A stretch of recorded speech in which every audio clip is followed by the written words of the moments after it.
On New Year's Eve, my daughter-in-law threw my suitcase into the snow and told me I was being sent to a state-run nursing home because I was nothing but a burden. She thought I was just a broke retired mechanic who had outlived his usefulness.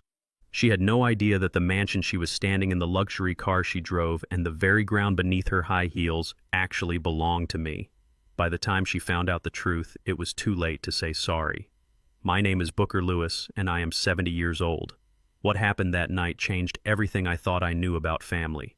If you have ever been underestimated by the people you sacrificed everything for, please hit that like button and subscribe to the channel. Let me know in the comments where you are listening from because I want to know how far my story has traveled. The bass from the music was vibrating the floorboards of the master bedroom. It was 11:30 at night on New Year's Eve. Downstairs, my son Dante and his wife Courtney were hosting the party of the year. I could hear the clinking of crystal glasses and the roar of laughter from people who had never worked a day of hard labor in their lives. I sat on the edge of my bed staring at a framed photo of my late wife Rose.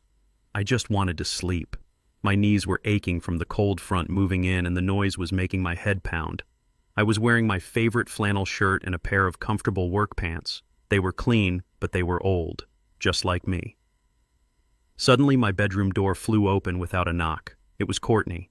She was wearing a silver sequined dress that probably cost more than my first car. Her face was flushed with expensive champagne, but her eyes were cold, stone cold. She looked me up and down with a sneer of absolute disgust curling her lip. "Booker, what are you doing?" she snapped. "I told you to stay in the guest room in the back if you were not going to dress appropriately.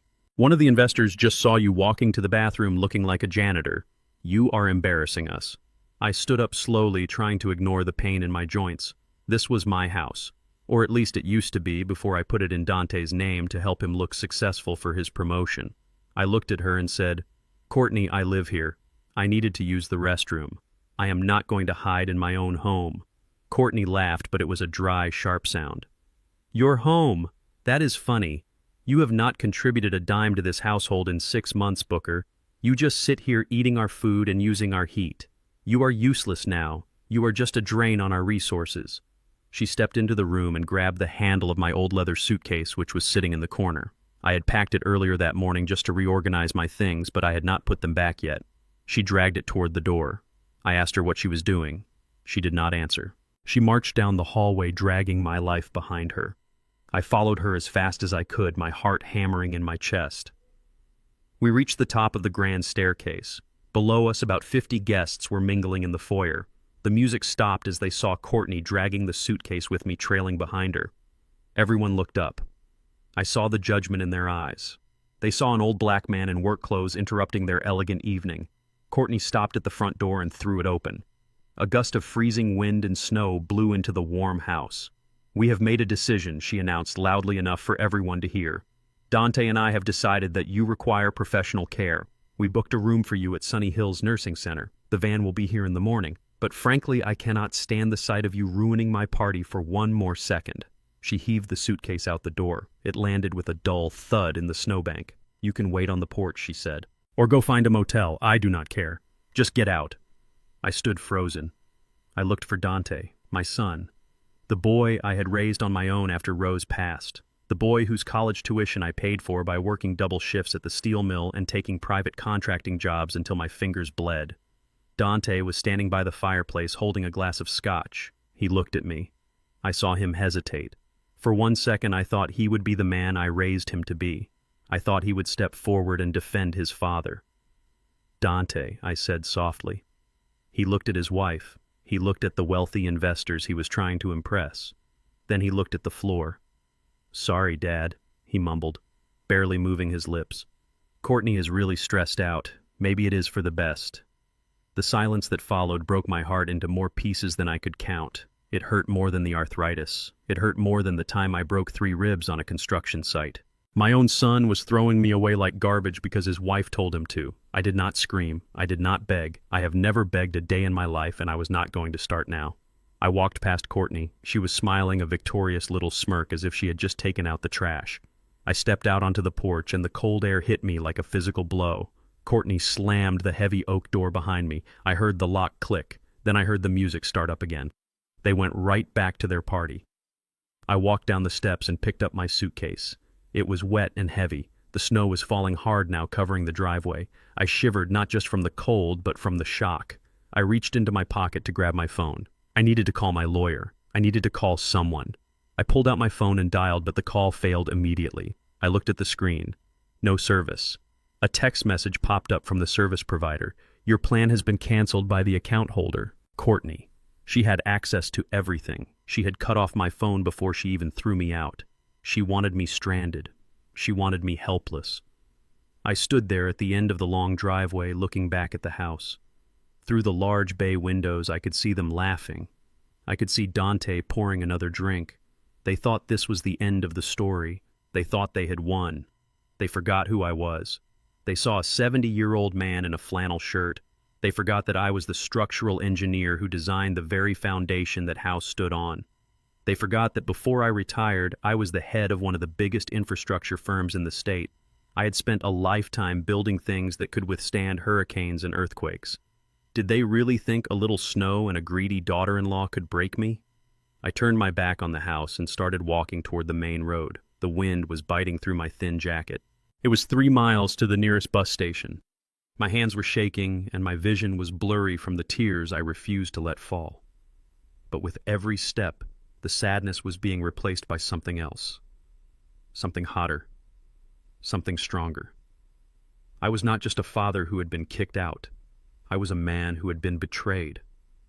And as I trudged through the snow on that dark New Year's Eve, I made a promise to my late wife, Rose. I promised her that I would not let them destroy what we had built. I reached the highway.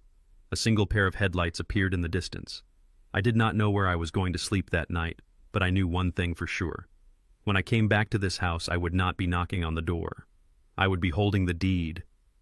But first I had to survive the night, and I had no idea that the person who would save me was sitting on a cold bench at the Greyhound station waiting for a miracle of her own. The drive to my daughter's house felt like navigating a minefield. 40 years ago in the humid jungles overseas, my job was to find hidden death before it found us. I was a combat engineer, a specialist in explosives and booby traps. The rule was simple. If the ground looks too disturbed, it is a trap. If the ground looks too perfect, it is also a trap. You survive by noticing the things that everyone else ignores. A bent twig, a wire thin as a spiderweb glinting in the sun. Tonight, the streets of this gated community looked perfect. Manicured lawns covered in a thin layer of frost. Security lights casting long, expensive shadows. But my gut was screaming the same way it did back in 1972. I parked my rusted truck 2 blocks away. I did not want to give Chase the satisfaction of seeing my old vehicle next to his fleet of luxury imports. The walk to the house was cold. The air bit at my exposed face, but I barely felt it. All I could feel was the phantom weight of my daughter's hand in mine. Nia, my baby girl, fighting for every breath in a sterile white room while I stood out here in the dark. I approached the house expecting to see crime scene tape. Chase had said it was a break-in. He said robbers had forced their way in and beaten Nia when she surprised them. I walked up the driveway, scanning the perimeter. My eyes shifted from father mode to soldier mode. I knelt down by the front door. The porch light was on, illuminating the heavy oak entrance. I ran my rough fingers over the door frame. The wood was smooth, pristine. I checked the lock plate. No scratches, no dents, no signs of a crowbar or a heavy kick. If robbers broke in, they must have had a key, or maybe the door was open for them from the inside. I did not go in the front. I heard noise coming from the back, a low, thumping bass, the clinking of glass, laughter, laughter. That sound hit me harder than a physical blow. My daughter was in a coma. Her brain was swelling, and someone at her house was laughing. I walked around the side of the house, moving through the shadows of the hedges. I peered through the wrought iron gate into the backyard. It looked like a page out of a lifestyle magazine. The patio heaters were glowing orange, warming the winter air. There was a catered bar set up near the pool. About 30 people were standing around holding wine glasses and eating hors d'oeuvres. Chase was in the center of them. My son-in-law. The man who had promised to protect my daughter. He was wearing a cashmere sweater that probably cost more than my monthly pension. He held a tumbler of amber liquid in one hand, and he was gesturing wildly, telling a story that had the circle of guests chuckling. I pushed the gate open. It creaked, but the music drowned it out. I stepped into the light. For a moment, nobody noticed me. I was a ghost at the feast, An old black man in a worn canvas jacket standing amidst a sea of designer coats and pearls. Then a woman near the edge of the crowd turned. Her smile faltered. She nudged her husband. The silence spread like a ripple in a pond until it reached Chase. He turned slowly. When he saw me, his eyes did not widen with fear or guilt. They narrowed with annoyance just for a fraction of a second before he plastered on a tragic smile. It was a performance. I had seen lesser actors win awards. "Silas," he boomed, walking toward me with his arms open. Everyone, I did not expect him to make it. He hugged me. The smell of expensive scotch and sandalwood cologne filled my nose. It made me want to retch. I stood stiff as a board, my arms at my sides. He pulled back, keeping a hand on my shoulder, gripping it just a little too hard. He turned to his guests. "Everyone, this is Silas, Nia's father." A murmur of sympathetic noises went through the crowd. "Poor man. So tragic. He is a bit confused," Chase continued, dropping his voice to a stage whisper that was meant to be heard. "The doctors said the shock was too much for him. He has been imagining all sorts of things. You know how it is with the older generation. Sometimes the mind just snaps under pressure." I looked at him. I looked at his perfect teeth and his mocking eyes. "You are having a party," I said. My voice was low and gravelly. Chase sighed, shaking his head as if he were dealing with a toddler. "It is not a party, Silas. It is a fundraiser. All these wonderful people came together on short notice to raise money for Nia's medical bills. We are just trying to make the best of a horrific situation." He looked around at his friends, seeking validation. "We have to be strong, right, folks? We cannot let the criminals win." A man in a blue suit stepped forward, swirling his wine. He looked at me with pity, but it was the kind of pity you give to a stray dog that you hope does not bite you. "Your son-in-law is a saint, Mr. Lewis," the man said. "You should be grateful he is handling the logistics. Most men would crumble." Chase squeezed my shoulder again. His fingers dug into my collarbone. "Silas has always been a bit spirited," Chase said. His tone shifted. It was subtle. If you were not listening for it, you would miss it. But I heard it. It was the tone men used to use when they refused to serve me at lunch counters 50 years ago. "You know how these things go," Chase said with a tight smile. "Violence is just inherent in some backgrounds. Silas here has a hard time controlling his temper. It is just his nature. We try to manage it, but tonight is difficult." I felt the heat rise in my neck. He was painting me as the angry, aggressive black man. He was planting the seed so that if I exploded, if I punched him in his lying throat, everyone here would just nod and say, "See, Chase was right. The old man is dangerous." I looked at the guests. They were all white. They were all nodding. They looked at me with fear now masked as concern. To them, I was not a grieving father. I was a ticking time bomb that Chase was bravely trying to defuse. I took a deep breath. In the Army, they taught us that when you step on a pressure plate, you do not lift your foot. You freeze. You assess. You wait. I stepped away from Chase's grip. I brushed off my shoulder as if he had left dirt on it. "I am just here to get Nia's things," I said. My voice was calm. Calmer than the grave. Chase blinked. He expected me to yell. He wanted me to yell. "Of course," he said, recovering quickly. "Go right ahead. Try not to make a mess inside. The cleaning crew is coming tomorrow." I turned my back on him. I walked toward the sliding glass doors. I could feel their eyes on my back. I could hear the whispers, starting up again. "He is senile. He looks dangerous. Poor Chase." I stepped into the kitchen. It was dark compared to the patio. I stood there for a moment, letting my eyes adjust. I breathed in the scent of my daughter's home. It smelled like lavender and lemon. It smelled like her. I walked to the living room. I needed to find her bag. I needed to find anything that could tell me what happened. But as I scanned the room, my eyes caught something else. Back in the jungle, we looked for tripwires. In the suburbs, we looked for LEDs. High in the corner of the living room ceiling, a tiny green light blinked in the darkness. I froze. I looked at the hallway. Another green light. I looked at the kitchen island. A small, sleek device sat there with a camera lens pointed directly at the back door. Smart home cameras. Chase loved gadgets. He loved controlling things from his phone. He had bragged about this system at Thanksgiving. He said it recorded everything in 4K resolution and uploaded it directly to the cloud, if robbers had broken in. If they had beaten my daughter in this living room, the cameras would have seen it, and if there were no robbers, if the person who beat her was someone who had a key, someone who lived here, the cameras would have seen that too. I looked out the window. Chase was laughing again, throwing his head back. He thought he was safe. He thought he had spun the perfect narrative. He thought I was just a senile old man who could be dismissed with a few racist dog whistles and a glass of expensive wine. He forgot that I was an engineer. He forgot that I knew how to look for the things other people missed. He had staged the scene. He had lied to the police, but in his arrogance he had forgotten to turn off his own eyes. I did not touch the cameras. I knew that if I tampered with them, he would get a notification. I needed to be smarter. I needed to be the minesweeper. I walked to the mantel and picked up a small framed photo of Nia. I held it to my chest. "I am coming for him, baby girl," I whispered. I turned and walked out the front door past the pristine lock that had never been broken. I had a new mission now. I did not need to fight Chase with my fists. I needed to get into that cloud. And I knew exactly who to call. The war had just begun. The beep of the heart monitor was the only music I had left. It was a slow, rhythmic counting down of seconds that felt like hours.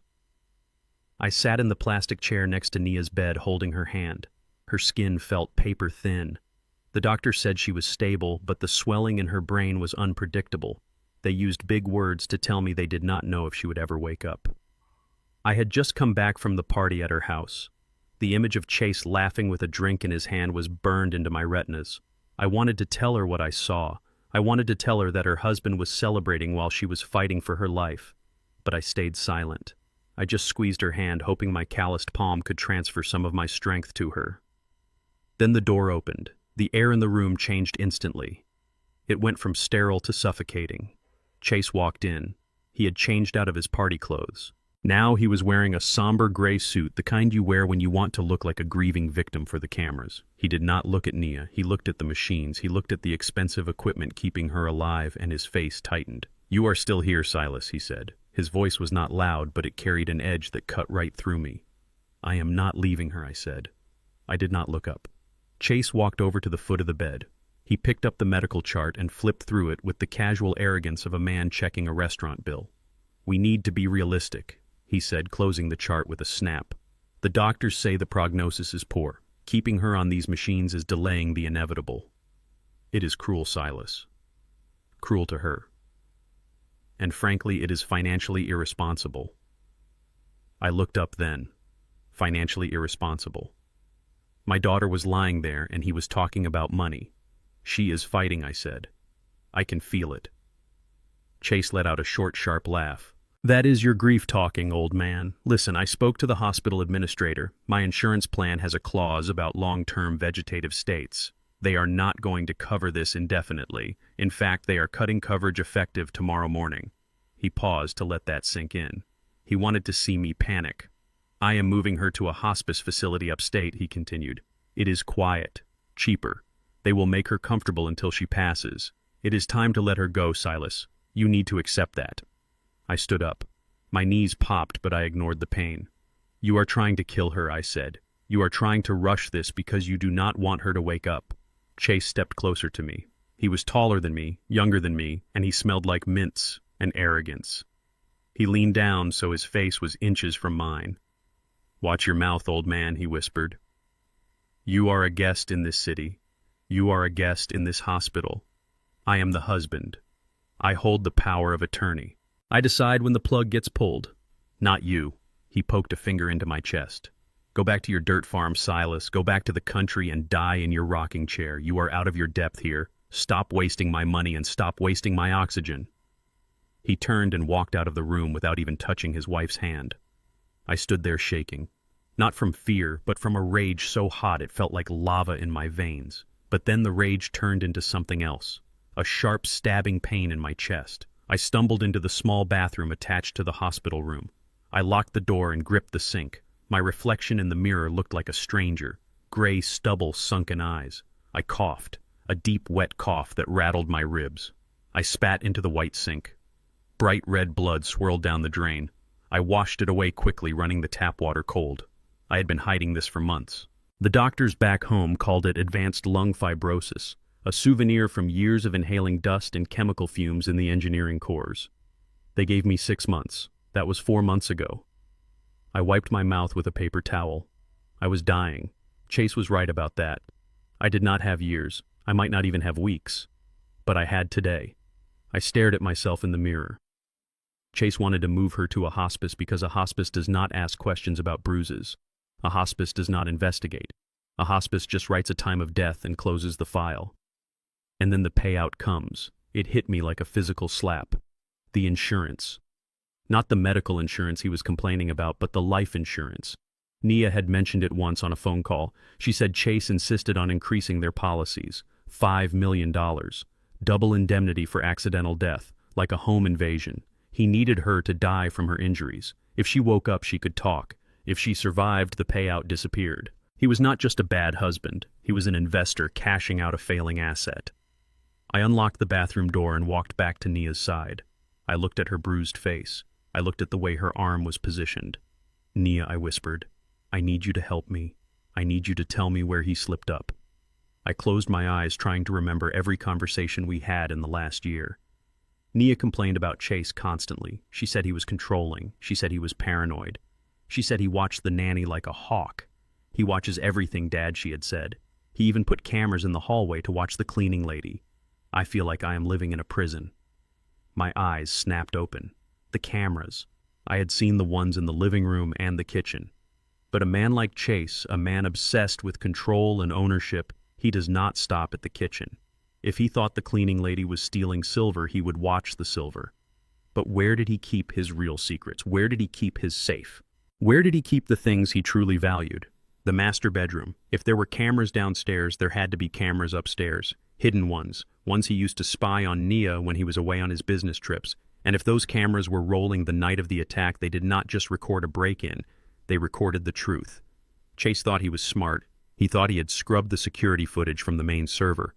I was sure he deleted the living room files, but hidden cameras usually operate on a separate loop, a backup system for the paranoid mind. I checked my watch. It was 2 in the morning. Chase would be asleep at the house, or maybe he was awake deleting files. I had to get back inside that house. I had to get into the master bedroom before he moved Nia to the hospice, before he erased the last trace of my daughter's life. I kissed Nia's forehead. "Hold on, baby girl," I said. "Daddy has one more minefield to cross." I walked out of the hospital room. The cough was building in my chest again, a ticking clock counting down the minutes I had left, but I pushed it down. I would cough later. I would die later. Tonight I had to be a soldier one last time. I parked my truck 3 streets over in a blind spot I had scouted days ago. The engine sputtered and died, and for a moment the only sound was the wheezing in my own chest. I checked my watch. It was 2 in the afternoon. On the screen of my burner phone, I pulled up the local news live stream. There he was, Chase, standing at a podium in front of the hospital microphones thrust in his face like spears. He looked devastated. He was wearing a black tie and his eyes were red-rimmed. He was telling the city that he was praying for a miracle for his wife, but preparing for the worst. It was the performance of a lifetime. I knew I had exactly 45 minutes. That was how long the press conference and the Q&A session would last. Then he would shake hands, take a few photos with the mayor, and get into his car. 45 minutes to break into a fortress without leaving a scratch. I walked to the back of the house, keeping to the tree line. The winter air was thin and sharp, and every breath felt like inhaling broken glass. My lungs were failing me. I could feel the fluid building up, a heavy tide rising in my chest. But I pushed it down. I swallowed the metallic taste of blood and focused on the door. It was a biometric smart lock. Top of the line. No keyhole to pick, no keypad to smash. It relied on a fingerprint or a signal from a registered smartphone. Chase thought this made him invincible. He thought technology was a wall that kept the world out. But I was an engineer before the internet was even born. I knew that every digital lock still controlled a mechanical bolt, and magnets do not care about encryption. I pulled a device from my pocket. It looked like a thick black wand.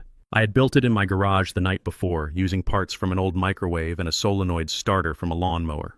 It was an electromagnetic pulse generator. Crude. Ugly, but effective. I held the wand against the side of the lock housing right where the solenoid that controlled the deadbolt should be. I held my breath and pressed the trigger. There was no spark, no explosion, just a dull, heavy click from inside the door. The magnet had forced the bolt to retract just for a second. I pushed the handle. The door swung open. I slipped inside and closed it gently behind me. The silence of the house was oppressive. It was too clean, too perfect. It smelled of lemon polish and Chase's cologne. It did not smell like my daughter anymore. I stood still for 10 seconds, counting.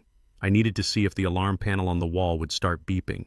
If the pulse had triggered a tamper alert, Chase would get a notification on his phone right in the middle of his speech. 10, 9, 8, 10. The panel remained dark. The pulse had fried the local sensor just enough to keep it confused. I was in, but the clock was ticking. I moved quickly, my heavy work boots making no sound on the hardwood floors. I had learned to walk silently in places where snapping a twig meant death. I moved past the kitchen, past the living room with its blinking cameras. I kept my head down, pulling the brim of my cap low just in case. I needed the brain.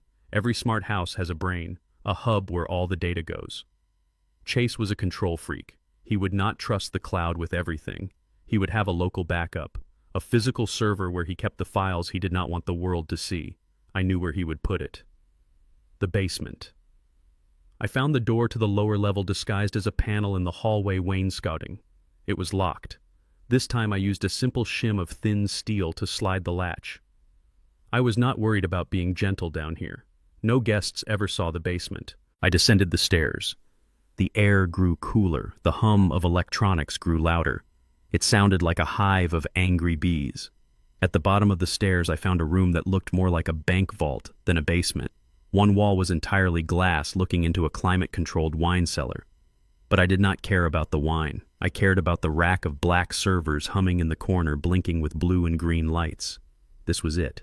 The repository of his life, the record of every movement in the house, every time a door opened, every time a light turned on, and hopefully every video file from the night my daughter was beaten.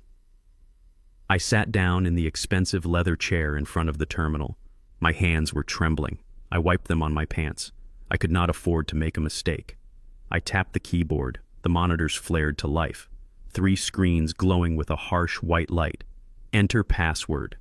I typed in Nia's birthday. Incorrect. I typed in the date of their wedding. Incorrect. I typed in the name of the street. Incorrect. I stopped. I closed my eyes and tried to think like him. Chase was a narcissist. He did not care about dates or sentimental memories. He cared about winning. He cared about himself. I typed in the amount of the insurance payout, $5 million. Incorrect. Access denied. System lockdown in 3 attempts. I cursed under my breath. I looked at the tower. I could just steal the hard drives. I reached round the back to check the connections, but they were bolted into the rack with security screws. And even if I ripped them out, the data would be encrypted. Without the key, the drives were just useless bricks of metal. I was an engineer. I could build bridges. I could disarm landmines. I could fix anything with an engine. But this invisible wall of code and algorithms, this was a language I did not speak.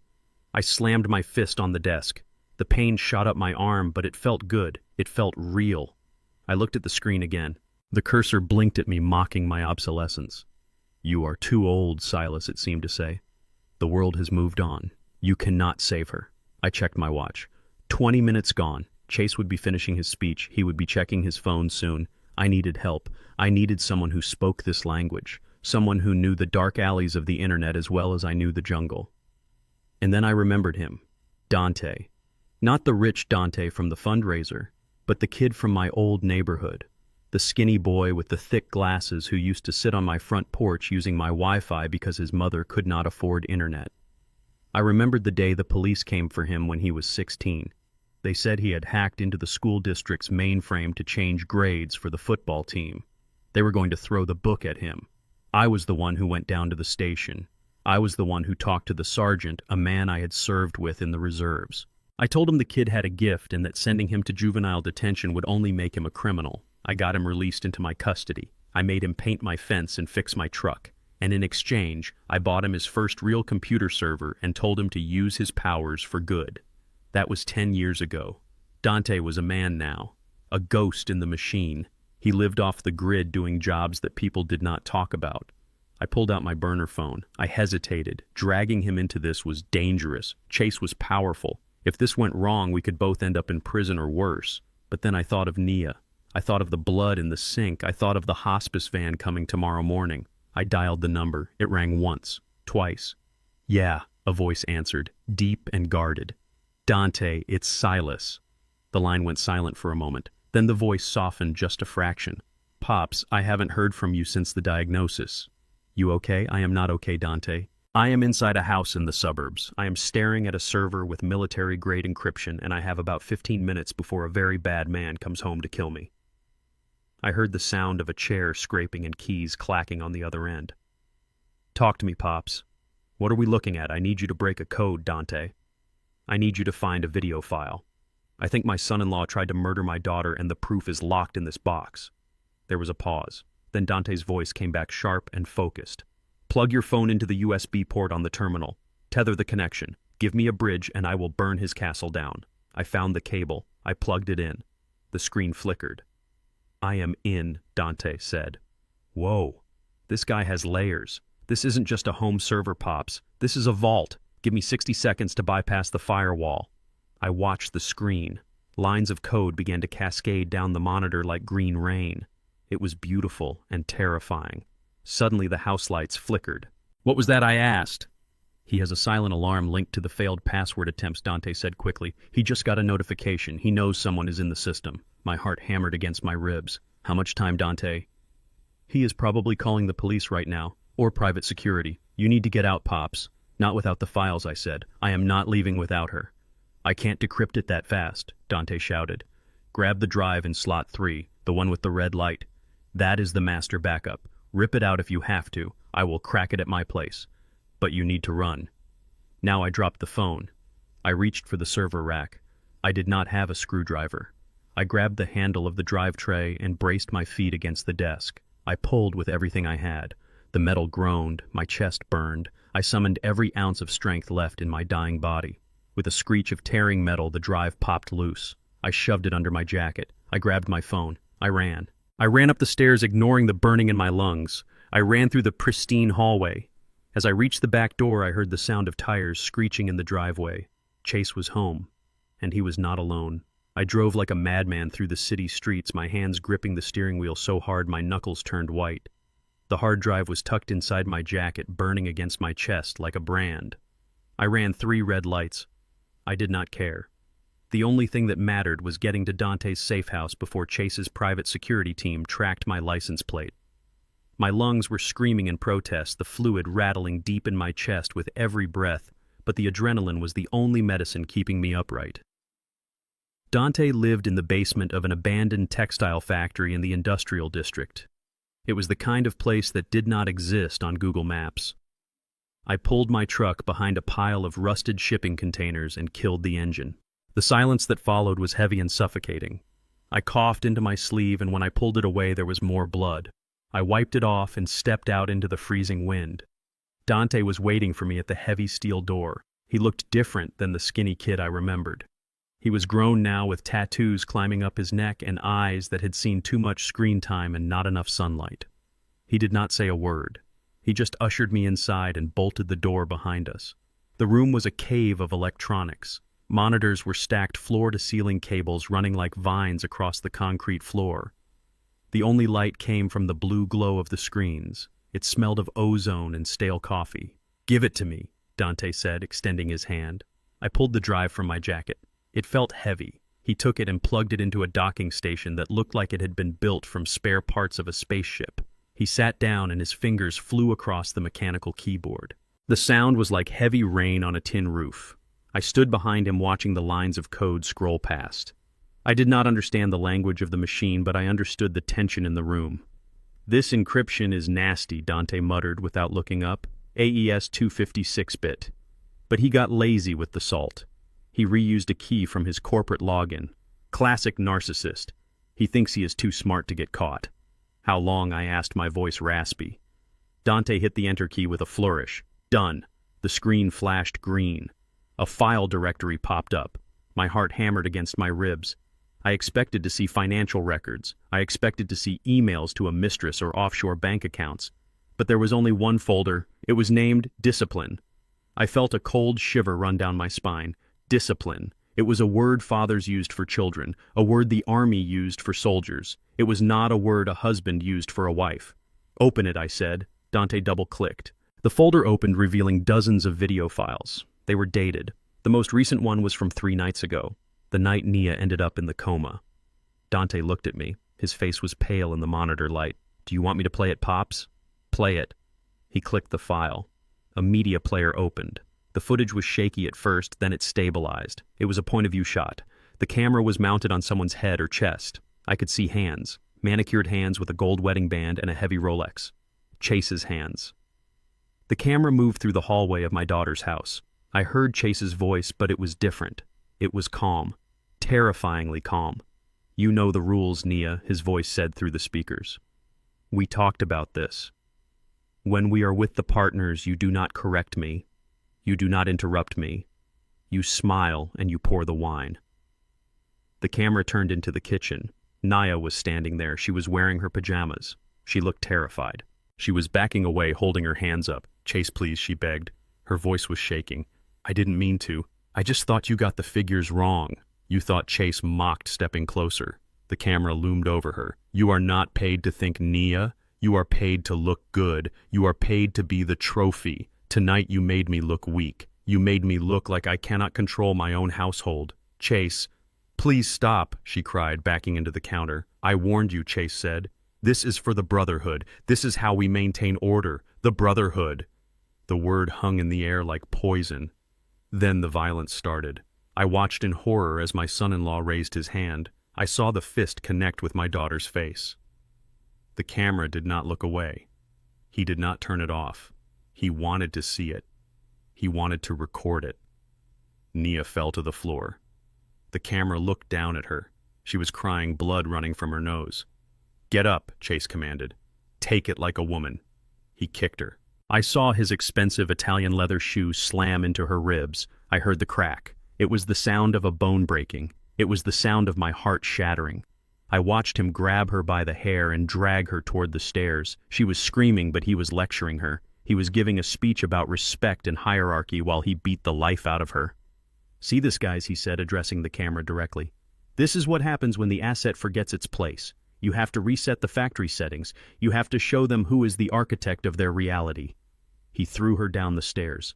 The camera watched her tumble. Her body hit the steps with sickening thuds. She landed at the bottom and did not move. Chase walked slowly down the stairs. He stood over her unconscious body. He checked his watch. Then he leaned down and whispered, "Lesson learned." The video ended. The room was silent. The only sound was the hum of the cooling fans in the servers.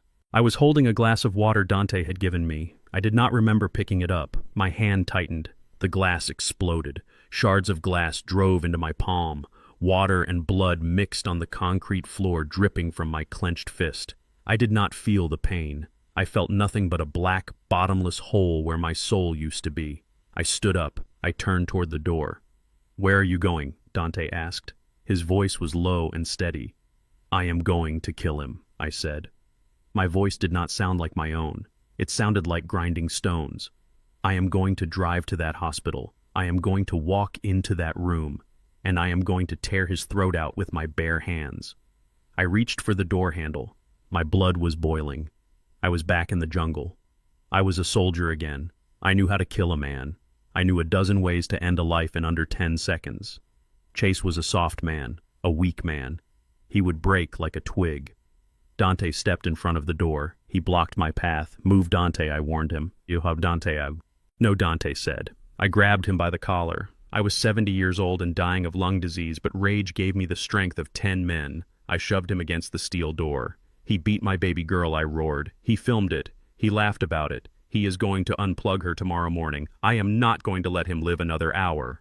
Think, Silas, Dante shouted back. He did not fight me. He just looked me in the eye. Think about Nia. I froze. If you kill him tonight, Dante said, talking fast, you go to prison for the rest of your short life. You die in a cell. And Nia, she dies in that hospice, because if Chase is murdered, his assets get frozen. The insurance company investigates. The money stops. There is no one to pay for her care, no one to fight for her. I loosened my grip on his collar. And he wins. Dante continued. If you kill him, he becomes a victim. The grieving husband murdered by the crazy father-in-law. The media will make him a saint. He will never be exposed for what he really is. That video will never be seen. He will die a hero, and you will die a monster. I stepped back. My breath was coming in ragged gasps. The blood from my hand dripped onto the floor. Then what I whispered. What do we do? He is going to kill her, Dante. No, he isn't, Dante said. He walked back to the computer. He pulled up the video file again, but this time he opened a web browser. He navigated to a dark web forum, the one Chase had mentioned, the Brotherhood. We don't kill him with a gun, Dante said. We kill him with the truth. We destroy his life. We destroy his reputation. We make sure that by the time the sun comes up tomorrow, he wishes he was dead. Dante looked at me. His eyes were cold and calculating. We are going to stream this video everywhere, Pops. Not just to the police, to his business partners, to the news stations, to every screen in Times Square if I can hack it. We are going to strip him naked in front of the world. He pointed to the screen where Chase was bragging about discipline. He wanted an audience, Dante said. Let's give him one. I looked at my bleeding hand. I looked at the face of the man who hurt my daughter. Dante was right. Death was too easy. Death was a release. I did not want Chase to have peace. I wanted him to suffer. I wanted him to lose everything he had ever built, everything he had ever stolen. I sat down next to Dante. I wrapped a rag around my hand. Do it, I said. Burn him down. Dante cracked his knuckles and began to type. The war was no longer physical. It was digital, and we were about to drop the bomb. The television in the waiting room was mounted high on the wall, shielded by a layer of plexiglass. It was tuned to the local news channel and the volume was low, but I could hear every word. I could hear every lie. On the screen, my son-in-law Chase was sitting in a plush armchair across from a smiling news anchor. He looked impeccable. His suit was a midnight blue, tailored to fit his athletic frame. His hair was perfectly styled. He did not look like a man whose wife was in a coma. He looked like a visionary. He looked like the future. The banner at the bottom of the screen read, Tech Mogul Launches Revolutionary App to Protect Families. I sat there in my stained work clothes, my hand wrapped in a bloody rag clutching a cup of cold coffee. I watched the man who beat my daughter tell the world how much he cared about safety. It is called Safe Home, Chase said to the camera. His voice was smooth like expensive chocolate. After what happened to my wife, he paused and looked down. It was a perfect dramatic pause. He wiped an imaginary tear from his eye. After the tragedy that befell Nia, I realized that the current security systems are not enough. We need artificial intelligence. We need a system that learns the patterns of a household. A system that can detect a threat before it even enters the door. I gripped the coffee cup so hard the styrofoam cracked. The irony was so thick it tasted like bile in my throat. He was selling a system to protect women from intruders while the real monster was sleeping in their bed. He was capitalizing on his own crime. He was turning my daughter's pain into a marketing campaign. The anchor woman leaned forward, looking at him with adoration. "You are so brave, Chase," she said, "to channel your grief into something that will save lives. You are truly an inspiration." Chase smiled. It was a humble smile, a practiced smile. "I am just a husband who wants to make sure no other family has to go through this hell." I stood up. I could not watch anymore. I walked over to the window and looked out at the parking lot. It was raining, a cold, gray drizzle that matched the ache in my lungs. My chest felt heavy, like I was carrying a sack of wet cement. The doctor had told me earlier that my oxygen levels were dropping. He said I should be admitted. He said I was dying. I told him I had work to do. I heard the sound of expensive leather shoes on the linoleum floor behind me. I did not turn around. I knew that walk. It was the confident stride of a man who owns the world. "Turn it off," Chase's voice said. I turned slowly. He was standing there in the flesh, wearing the same suit I had just seen on TV. He must have come straight from the studio. He smelled of hairspray and victory. He was holding a remote control. He pointed it at the TV, and the screen went black. My daughter's face disappeared. "You look terrible, Silas," he said, looking me up and down. You smell like a mechanic's shop and desperation. It is not a good look for the grieving father. He walked closer, checking his reflection in the darkened window glass. I came to check on her, he said, but mostly I came to check on you. The nurses tell me you have been sleeping in the chair. You are making people uncomfortable, Silas. You are scaring the other families. I looked at him. I looked at the hollow beneath his throat where I wanted to bury my thumbs. I thought about the video on the hard drive. I thought about the sound of Nia's bones cracking. Dante's voice echoed in my head. Let the world kill him. Wait for the launch. I forced my hands to relax. I forced my shoulders to slump. I needed him to think I was broken.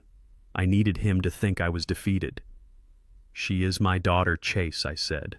My voice was raspy and weak. It did not take much acting. I was weak. I just want to be here when she goes. Chase sighed.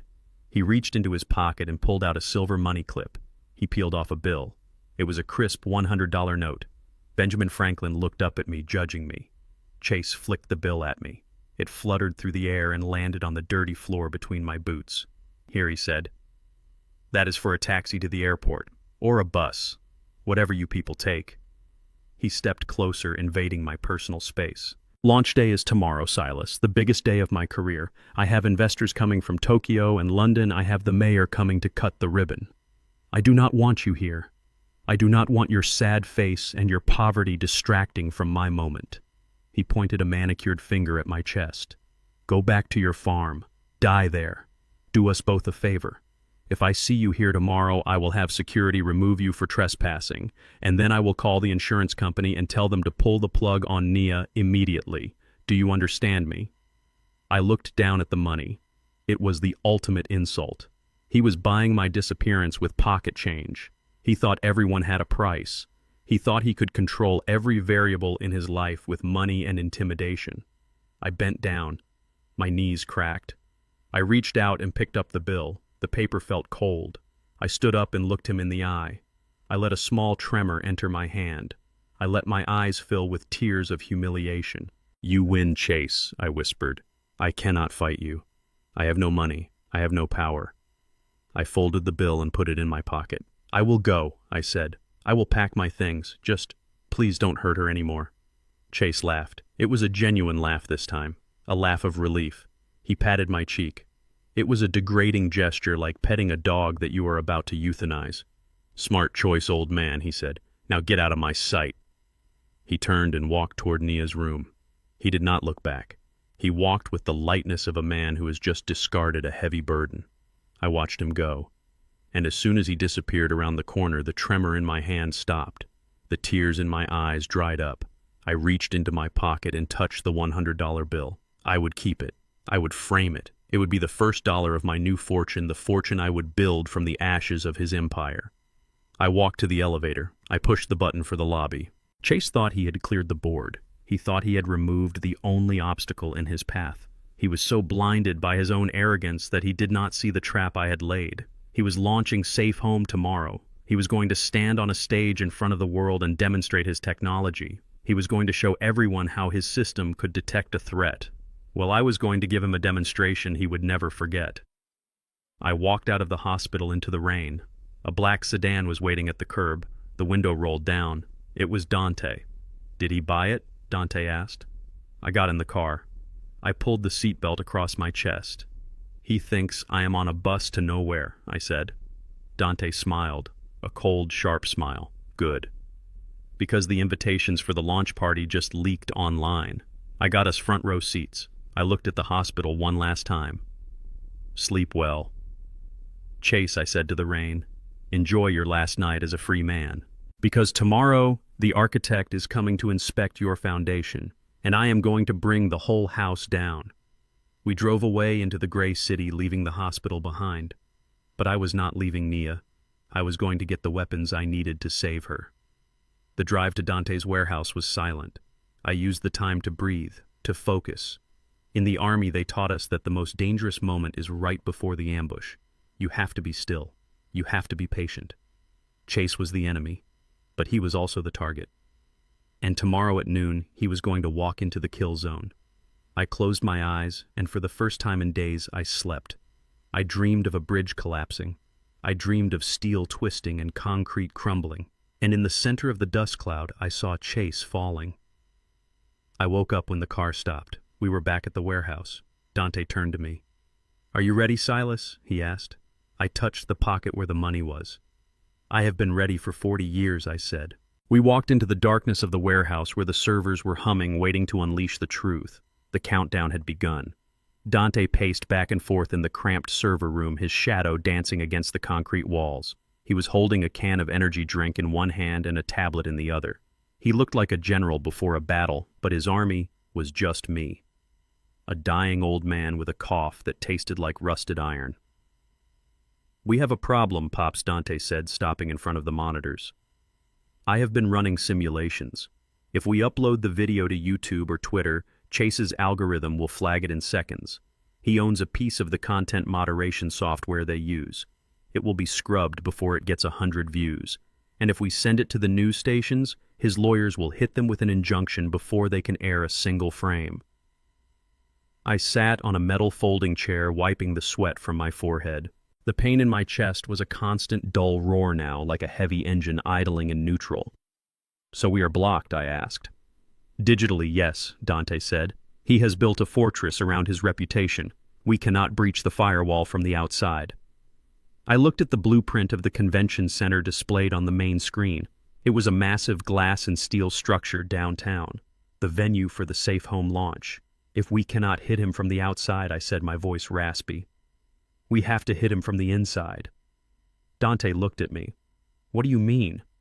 I pointed a shaking finger at the schematic, specifically at the audio-visual control booth located on the mezzanine level overlooking the main stage. "Every presentation needs a source," I said. "Chase is going to be standing on that stage with a massive LED screen behind him. That screen is fed by a hard line from this booth. If we can plug directly into the system, we bypass the internet. We bypass the censors. We bypass his lawyers." Dante's eyes widened. He zoomed in on the map. "You want to hijack the live feed?" I nodded. "I want to replace his corporate promo video with the truth. I want to put Nia's bruised face on a screen 60 feet tall while he is standing right in front of it. I want him to look over his shoulder and see his own crime staring back at him." Dante started typing furiously. "That could work. If I can give you a payload drive, a USB stick with a nasty little script on it, you just need to plug it into the main media server. The script will override the playlist and lock the system. They won't be able to turn it off without cutting the power to the whole building." He paused and looked at me. His expression darkened. "But there is a catch, Pops. That booth is in the secure zone. Chase has hired Blackwater types for security. Private military contractors. They will have metal detectors, ID checkpoints, and they will be watching every door. You cannot just walk in there." I stood up slowly. My joints popped. I walked over to a pile of old clothes Dante kept in the corner for disguises.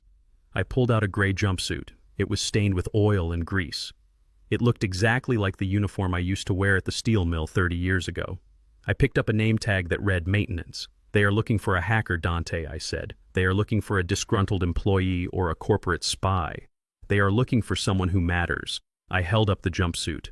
"They are not looking for a janitor." Dante looked at me with doubt. "You are sick, Pops. You can barely breathe. If you get caught—" I cut him off.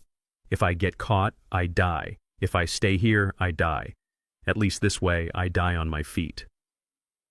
We spent the next 3 hours prepping. Dante loaded the video onto a flash drive that looked like a standard Bic lighter. He showed me exactly which port on the server tower I needed to hit. He showed me the sequence. Plug it in, wait for the green light, walk away. It sounded simple. But I knew nothing in war is ever simple. I went to the bathroom to change. I looked at myself in the cracked mirror. I looked old, older than 70. The sickness had hollowed out my cheeks and turned my skin a shade of gray. I did not need makeup to look like a tired, invisible old man. I was him. I shaved off my white beard, leaving just a stubble. I put on the jumpsuit. It smelled of mildew, but that was perfect. I found a pair of thick glasses in Dante's drawer, the kind that magnified my eyes and made me look harmless. When I walked out, Dante did not say a word. He just handed me the lighter. "Good luck, soldier," he said softly. I took a cab to the convention center. It was raining again. The city seemed to be weeping for my daughter. I got out 2 blocks away and walked to the service entrance. The building was surrounded. Black SUVs were parked in rows. Men in earpieces and tactical suits stood at every corner. They looked professional. They scanned the crowd looking for threats. I hunched my shoulders. I let my limp become more pronounced. I grabbed a trash bag from a dumpster nearby and threw it over my shoulder. I walked right up to the service gate. A guard stepped in front of me. He was huge, a wall of muscle and Kevlar. He held up a hand. "Hold it," he barked. "Access is restricted. Event staff only." I looked up at him, squinting through the thick glasses. I let my mouth hang open slightly. I made my hands shake.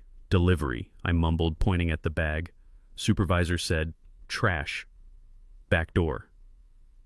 The guard looked at me, but he did not really see me. He saw a uniform. He saw gray hair. He saw a broken-down old man who cleaned up other people's messes. He did not see a combat engineer. He did not see a father on a mission. He rolled his eyes and keyed his radio. "Command.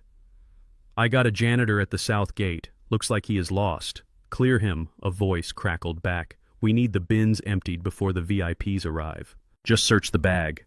The guard snatched the bag from my shoulder. He looked inside. "Just trash." He patted me down quickly. His hands brushed past the lighter in my pocket. He didn't even pause. Why would he? It was just a lighter.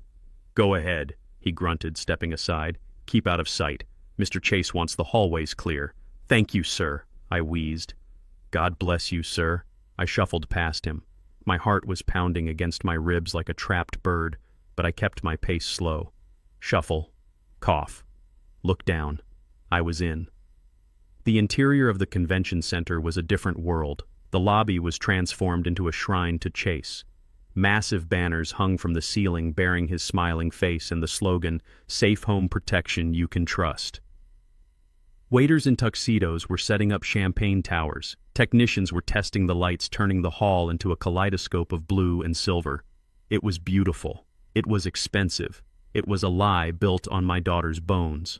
I found a utility closet and grabbed a mop and a bucket. This was my passport. A man walking with a purpose is suspicious. A man pushing a mop is part of the furniture.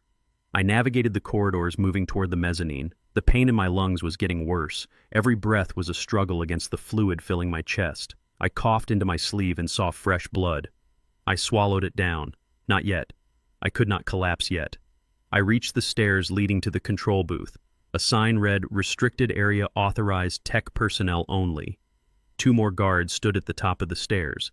They were talking, laughing about something one of them had seen on TV. I started mopping the stairs. I moved slowly, working my way up 1 step at a time.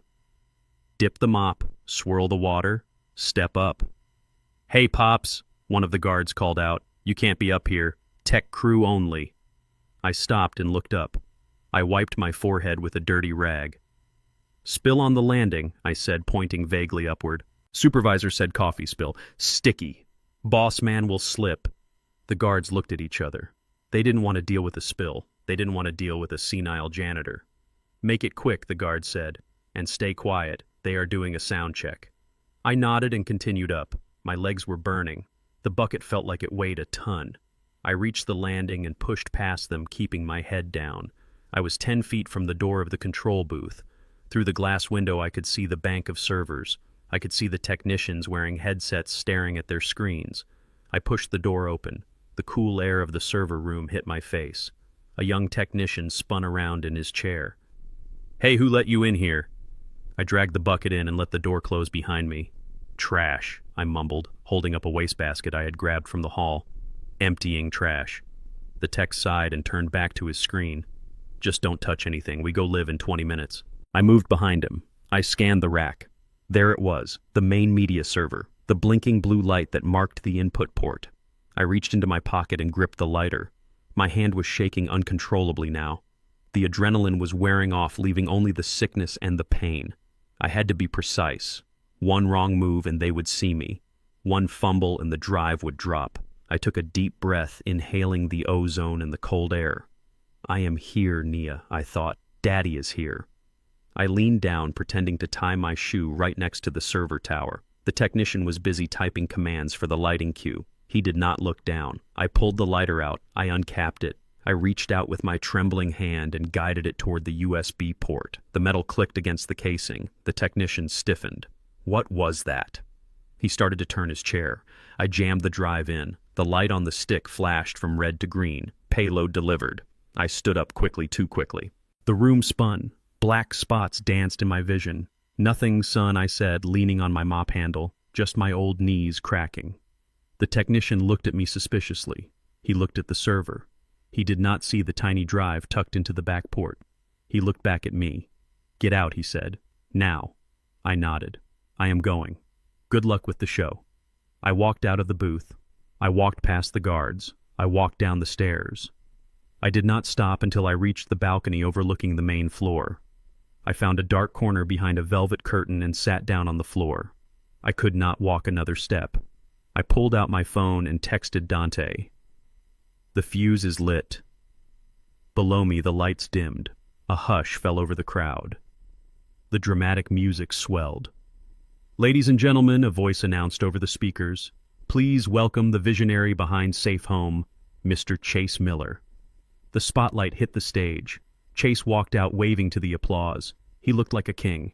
I sat in the darkness, clutching my chest, listening to the fluid rattle in my lungs. Smile while you can, son, I whispered. Because the show is about to get real interesting. I closed my eyes and waited for the explosion. I huddled in the shadows behind a rack of amplifiers, my heart hammering a frantic rhythm against my ribs. The tiny USB drive was in place. The red light had turned to green, which meant Dante's code was already burrowing its way into the system like a termite into rotten wood. I should have felt triumphant. I should have felt the thrill of the mission. But all I felt was the rising tide in my chest. It started as a tickle in the back of my throat, a small, insignificant irritation that I tried to swallow away. But you cannot negotiate with a failing body. The tickle became a scratch, and the scratch became a spasm. I clamped my hand over my mouth, pressing my lips into the rough fabric of my maintenance glove. I squeezed my eyes shut, trying to force the cough back down, trying to will my lungs to behave for just 5 more minutes. But the pressure was too great. It was like trying to hold back a dam with a piece of plywood. My chest convulsed. A wet, violent cough exploded from my throat. It was muffled by my glove, but in the quiet hum of the control booth, it sounded like a gunshot. The young technician in the chair spun around, his headset slid off one ear. "Who is there?" he called out. I froze. I stayed crouched behind the black road cases, my knees screaming in protest. I bit my lips so hard I tasted copper. The technician stood up. He walked toward the shadows where I was hiding. I gripped the handle of my mop bucket, preparing to... Well, I did not know what I was going to do. I was not going to hit a kid.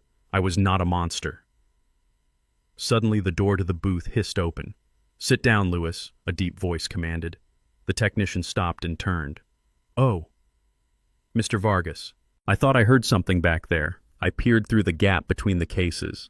Standing in the doorway was the head of security. Vargas. I recognized him from the dossiers Dante had pulled up. Ex-military, dishonorable discharge for excessive force. He was a shark in a cheap suit, and right now he was sniffing the water. "Focus on the board." Luis Vargas said, his eyes scanning the room.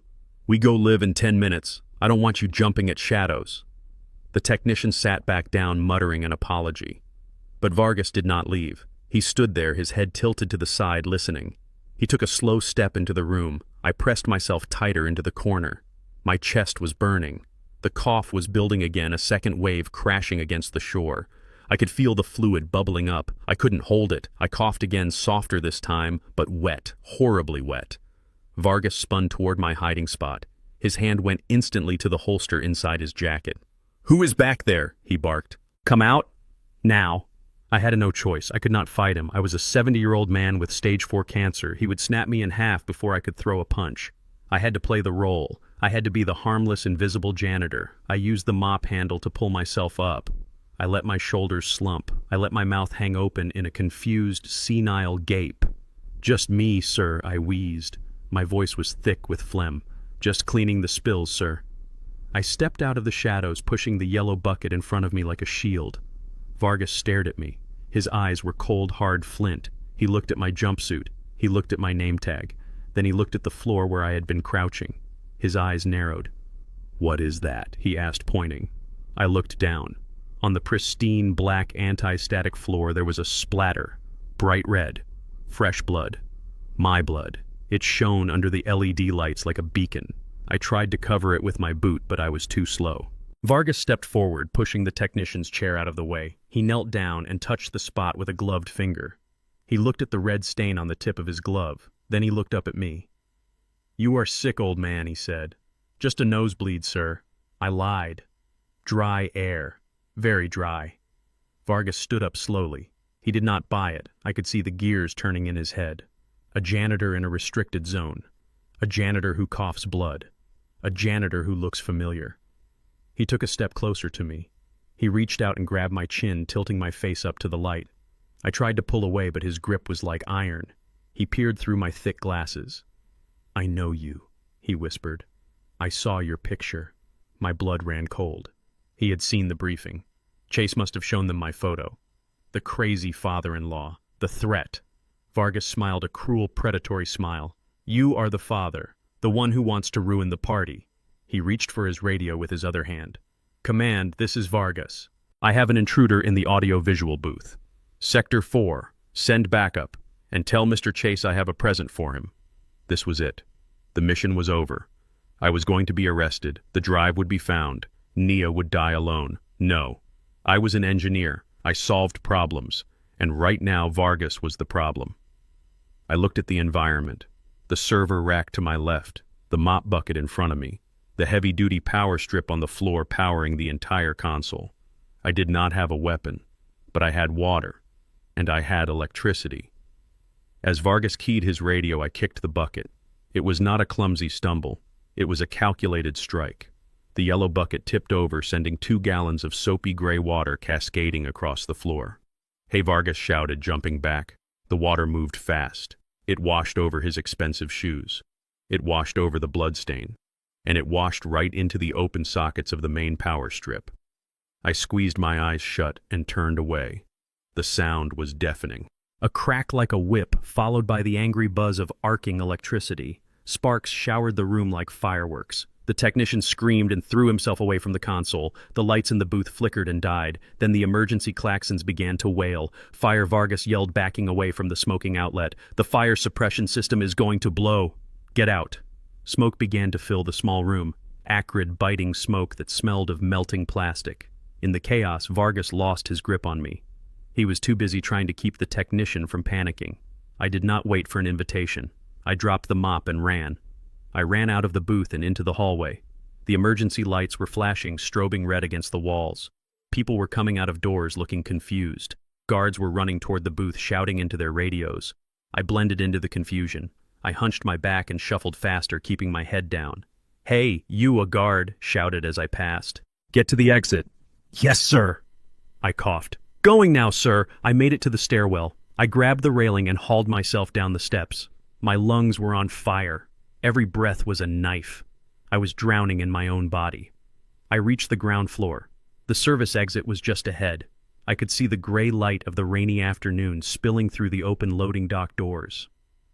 Freedom. I pushed myself harder. My hand fumbled in my pocket for my pill bottle. The high-strength painkillers the doctor had given me. I needed one. I needed to numb the fire in my chest so I could keep moving. I pulled the bottle out. My hands were shaking so badly. I tried to pop the cap while I ran. I stumbled over a cable protector on the floor. I didn't fall, but I jerked forward. The orange plastic bottle slipped from my sweat-slicked fingers. It hit the concrete floor. It skittered away, sliding under a stack of pallets near the door. I stopped. I looked back. I needed those pills. They were the only thing keeping me standing. But I heard heavy boots on the stairs behind me. I heard Vargas's voice shouting orders. I cannot stop. I made a choice. I left the medicine. I left my relief. I burst out into the alleyway. The cold rain hit my face, mixing with the sweat and the grime. I did not look back. I limped toward the street where Dante was waiting. I had escaped. The virus was planted. The trap was set. But back in that hallway under a wooden pallet lay a bright orange bottle, and on the label printed in clear black letters was my name, Booker Lewis, prescription number 49201. I had left my calling card, and it was only a matter of time before Vargas found it. I climbed into Dante's car and collapsed against the seat. "Did you do it?" Dante asked, looking at my pale face. I nodded, closing my eyes. "It is done." Dante put the car in gear.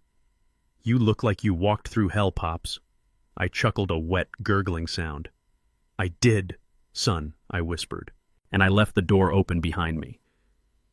As we drove away, I watched the convention center in the rearview mirror. The lights were still on. The party was still happening. Chase was still inside, smiling, shaking hands, unaware that his kingdom was built on a landmine and I had just pulled the pin. But as the pain in my chest grew sharper, I knew that the clock was ticking for both of us. He had hours until his ruin. I had hours until my collapse. It was going to be a photo finish. I stumbled into a place called the Iron Horse, a dive bar tucked away in the shadow of the glistening convention center. It was the kind of place where the floor was sticky with spilled beer, and the air smelled of stale cigarette smoke and regrets. It was perfect. It was the only place in this city where a man in a dirty maintenance jumpsuit could sit in a dark corner and disappear. My chest was a furnace.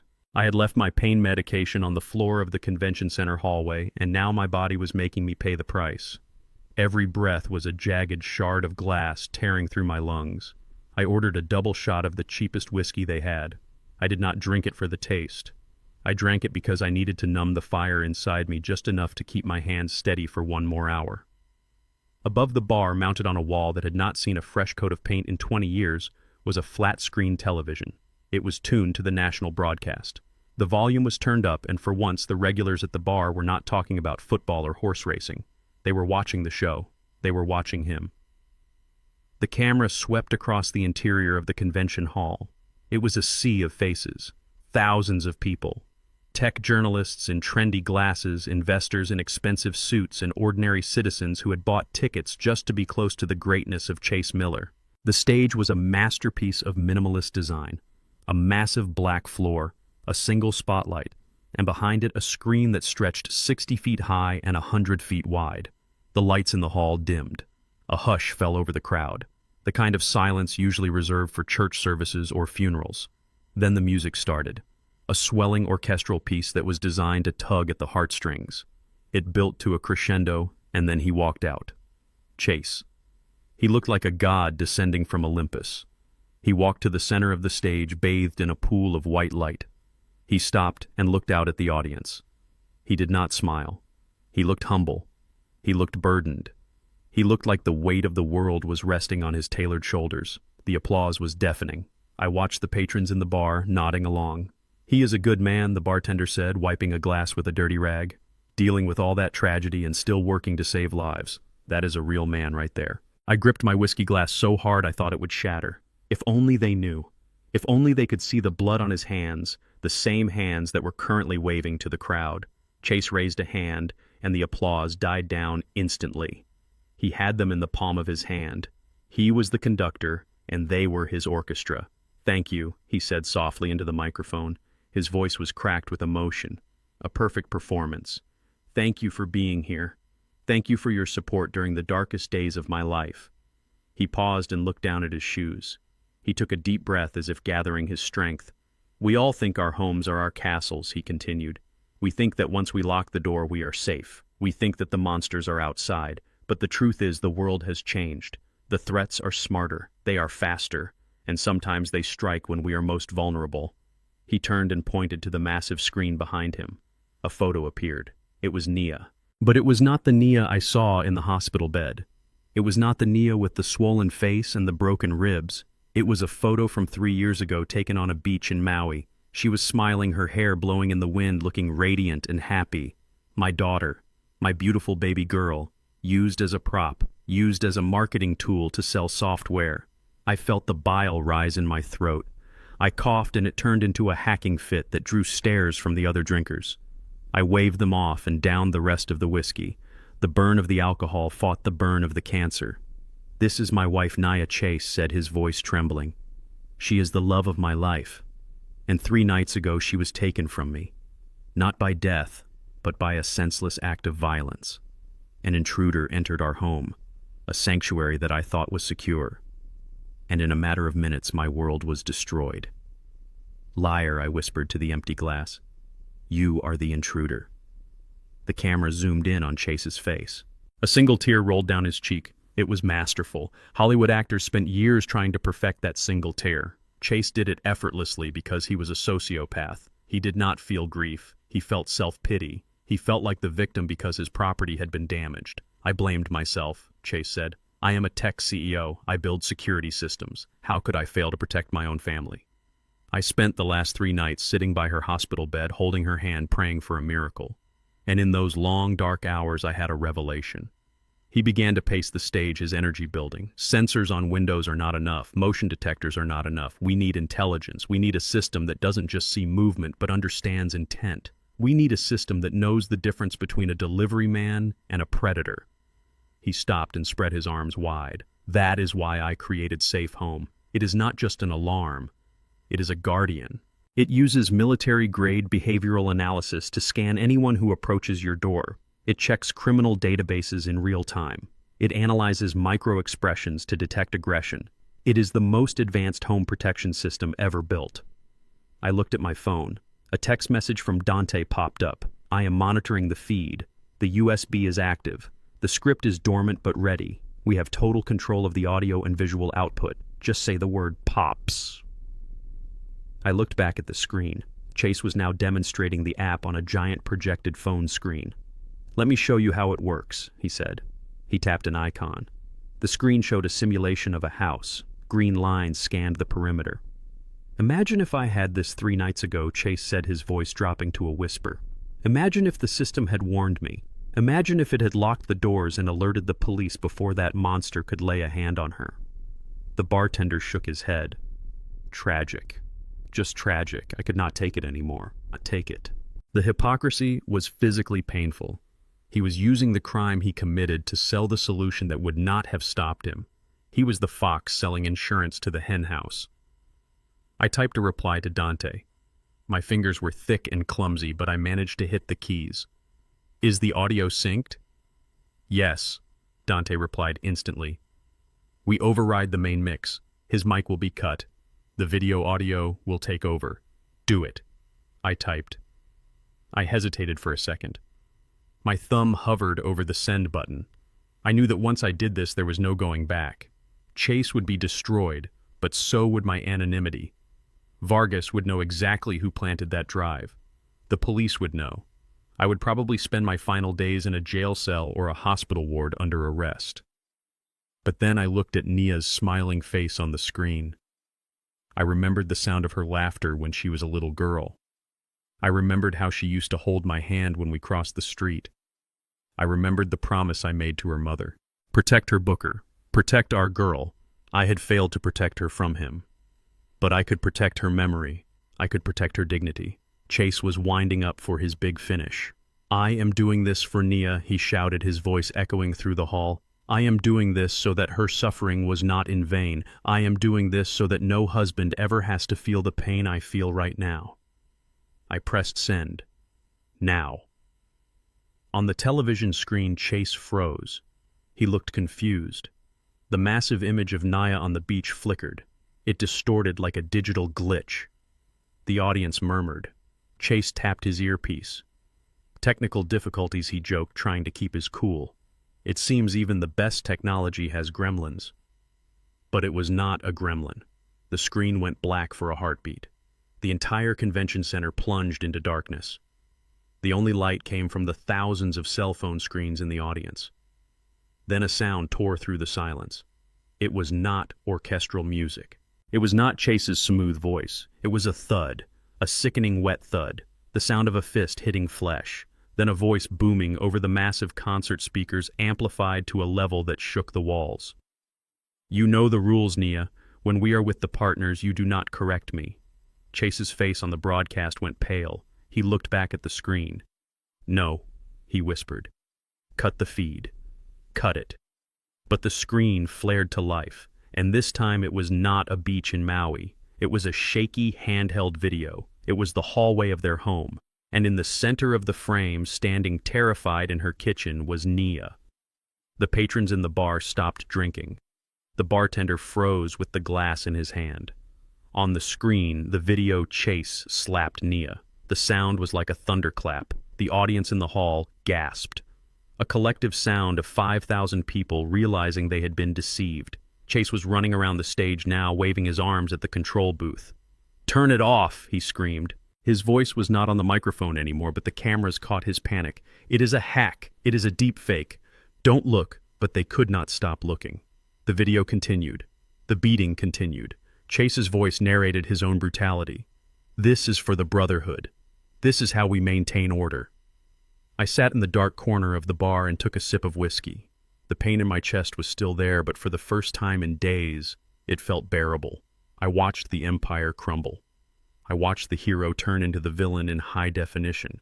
The video showed him throwing her down the stairs. It showed him checking his watch. It showed him whispering lesson learned. Then the screen went black again, and in the silence that followed, a silence so heavy it felt like the end of the world, text appeared on the screen in simple white letters. "Safe home cannot protect you from the monster holding the key." Pandemonium erupted in the convention hall. I saw people standing up. I saw investors throwing down their VIP badges. I saw reporters running toward the stage, not to praise him, but to corner him. And on the stage, Chase Miller, the man who owned the city, stood alone. He looked small. He looked naked. He looked around for an exit, but there was nowhere to go. The spotlight was still on him, but now it was an interrogation lamp. Vargas and his security team were rushing the stage, but not to protect him, to contain the riot. I put my glass down on the sticky table.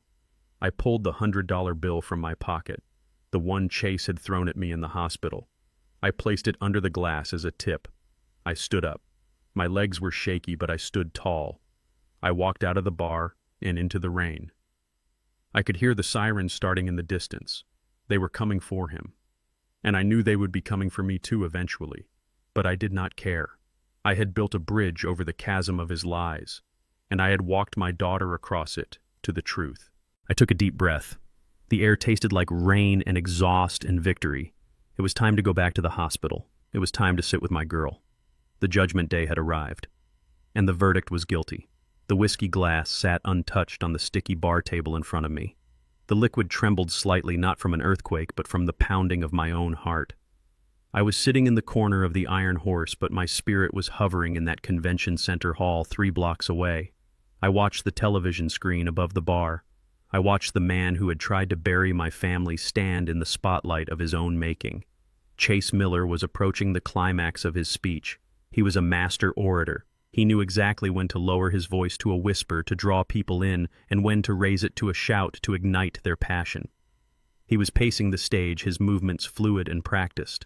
Behind him, the massive 60-foot LED screen displayed a soft focus image of a generic happy family, safe inside a digital bubble.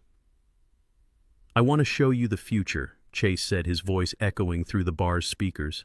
"I want to show you a world where fear is obsolete, a world where fathers do not have to worry, a world where husbands can protect the things they cherish most." He stopped in the center of the stage. He looked out at the thousands of people in the audience. He looked directly into the camera lens, and for a second it felt like he was looking right at me, right at the old mechanic hiding in the shadows. But he did not see me. He saw only his reflection. He saw only his glory. But to build this future, Chase continued, raising a hand to the heavens. We must understand the past. We must understand what it means to truly love someone. Love is not just flowers and anniversary dinners. Love is discipline. Love is structure. Love is doing whatever is necessary to keep your house in order. I felt a chill run down my spine. There it was, the word discipline. The same word he had used in the folder name on his secret server, the same word he used when he broke my daughter's ribs. Chase smiled, a benevolent, terrifying smile. "I want to show you my definition of love," he said. "I want to share a private moment, a testament to the bond I shared with my wife, Nia." He turned and gestured grandly to the screen behind him. "This is the cue, Dante. Push the button, son." Chase waited for the image of Nia on the beach to appear. He waited for the tear-jerking music to swell. He waited for the applause. But the screen did not show the beach. The screen flickered violently. The image of the happy digital family distorted, tearing apart like wet paper. The pixels bled into static. A harsh electronic screech tore through the audio system, causing people in the audience to cover their ears. Chase frowned. He tapped his earpiece. He looked toward the control booth where I had been just 30 minutes ago. "We seem to be having a technical glitch." He laughed nervously. "The ghosts in the machine are active tonight." But the static did not stop. It coalesced. It formed a solid black background, and then in jagged, blood-red letters that were 10 feet tall, words appeared on the screen. The real footage. The murmur in the crowd grew louder. People were pointing. Chase turned around and saw the words. His smile faltered. He took a half step back. "What is this?" he muttered into the microphone. "Cut the feed. Go to the backup." But Dante had done his job. The backup was gone. The main line was hijacked. The only thing playing in that hall was the truth. The red text vanished, and the video began. It was shaky at first. The angle was wide and distorted, the telltale sign of a GoPro camera strapped to a chest. The lighting was harsh, showing the pristine white tiles of a kitchen. And there she was. Nia. She was wearing her silk pajamas, the ones I gave her for Christmas. She was backing away, her hands raised in defense. Her face was already swollen. "Please, Chase," she sobbed. The audio was crystal clear, amplified by the massive concert speakers. It filled the cavernous hall. It filled the bar where I was sitting. It filled millions of living rooms across the country. "I didn't mean to embarrass you." Chase's voice boomed from behind the camera. It was calm, chillingly calm. "You did not embarrass me, Nia. You embarrassed yourself. You forgot your place." On stage, the real Chase stood frozen. He looked tiny against the giant image of his own crime. He looked like a bug pinned under a microscope. "Turn it off!" he screamed, his live voice cracked with panic. "It is a fake. It is AI generated. Turn it off now." But the video continued. On the screen, the camera moved forward. A hand came into view. A hand wearing the same platinum wedding band that was currently on Chase's finger. The hand struck. The sound of the slap was sickening. It was a wet, meaty impact that made the patrons in the bar flinch. Nia fell to the floor. The camera looked down at her. She was scrambling, trying to get away on the polished tile. "Get up," Chase's recorded voice commanded. "Do not act like an animal. Stand up and take your lesson." On stage, Chase was running toward the wings, waving frantically at the security team. Vargas was there shouting into his radio, but nothing was happening. The system was locked. The virus had paralyzed everything except the video player. Chase ran back to the center of the stage. He grabbed the podium. "Listen to me," he yelled. The microphone was still live. The audio from the video and the audio from the stage were mixing, creating a horrifying duet of abuse. "This is a setup. This is corporate sabotage. I did not do this." But then, the video, Chase spoke again. And he said something that sealed his fate forever. Something that no AI could replicate with such venom. Something that revealed the rot in his soul. The camera view shifted as he kicked her in the ribs. "You think you are special because you married me?" the recorded. Chase sneered. "You think you are one of us. You are just a guest in this house, Nia. You are just a quota I filled." He used a word then. A word that cut through the room like a knife. A racial slur that belonged in the darkest chapters of history, not in a modern tech launch. "See how I discipline this?" The slur hung in the air. The silence in the convention center was absolute. 5,000 people stopped breathing at the same time. The investors from Tokyo, the partners from London, the mayor. They all stared at the screen in horror. Chase on stage stopped screaming. He realized what had just been played. He realized that the mask had not just slipped, it had been ripped off and set on fire. He looked out at the audience. He looked for support. He looked for someone to believe him. But there was no support. There was only shock.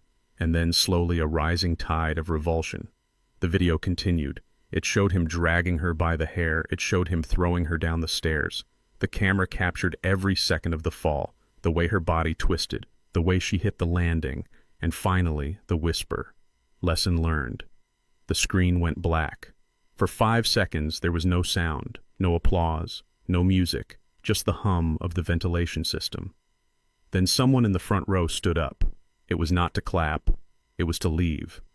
Then another person, then 100. Chase stood alone in the spotlight. He was shaking. He looked at the control booth, he looked at the exits. "You have to believe me," he pleaded. His voice was small now, stripped of all its power. "It is out of context. We were role-playing. It was consensual." A boo started from the balcony. A low rumble of anger. Then someone threw something. A water bottle. It hit the stage near his feet. Then the shouts began. Monster coward murderer Vargas and his team rushed the stage, but they were not forming a protective ring around him. They were surrounding him. They were containing the threat. I watched Chase's face crumble. The arrogant CEO, the visionary, the husband of the year dissolved before my eyes. In his place stood a terrified, abusive little boy who had finally been caught. I picked up my glass of whiskey. My hand was steady now. I drank it in one swallow. It burned, but it felt like a cleansing fire. I looked at the bartender. He was staring at the TV, his mouth open in disbelief. "He killed her," the bartender whispered. "He tried to kill her." I stood up and placed a hand on the bar to steady myself. The pain in my chest was waiting for me, ready to reclaim its territory, but for this one moment I felt weightless. "He didn't kill her," I said softly. "She is still fighting." I walked to the door of the bar. The rain had stopped. The sirens were louder now, converging on the convention center from all directions. Blue and red lights flashed against the skyscrapers, painting the city in the colors of justice. I pulled my phone from my pocket. I dialed Dante. "Did you see it?" he asked, his voice trembling with adrenaline. "I saw it, son," I said. "The whole world saw it." "We did it," Dante said. "We burned it down." "Not yet," I said, looking toward the hospital. "The fire is just starting. Now comes the ash." I hung up. I needed to get back to Nia. I needed to be there when she woke up, because she was going to wake up. I knew it. The universe owed us that much. I started walking. I was a dying man with no money, and a warrant likely being written for my arrest.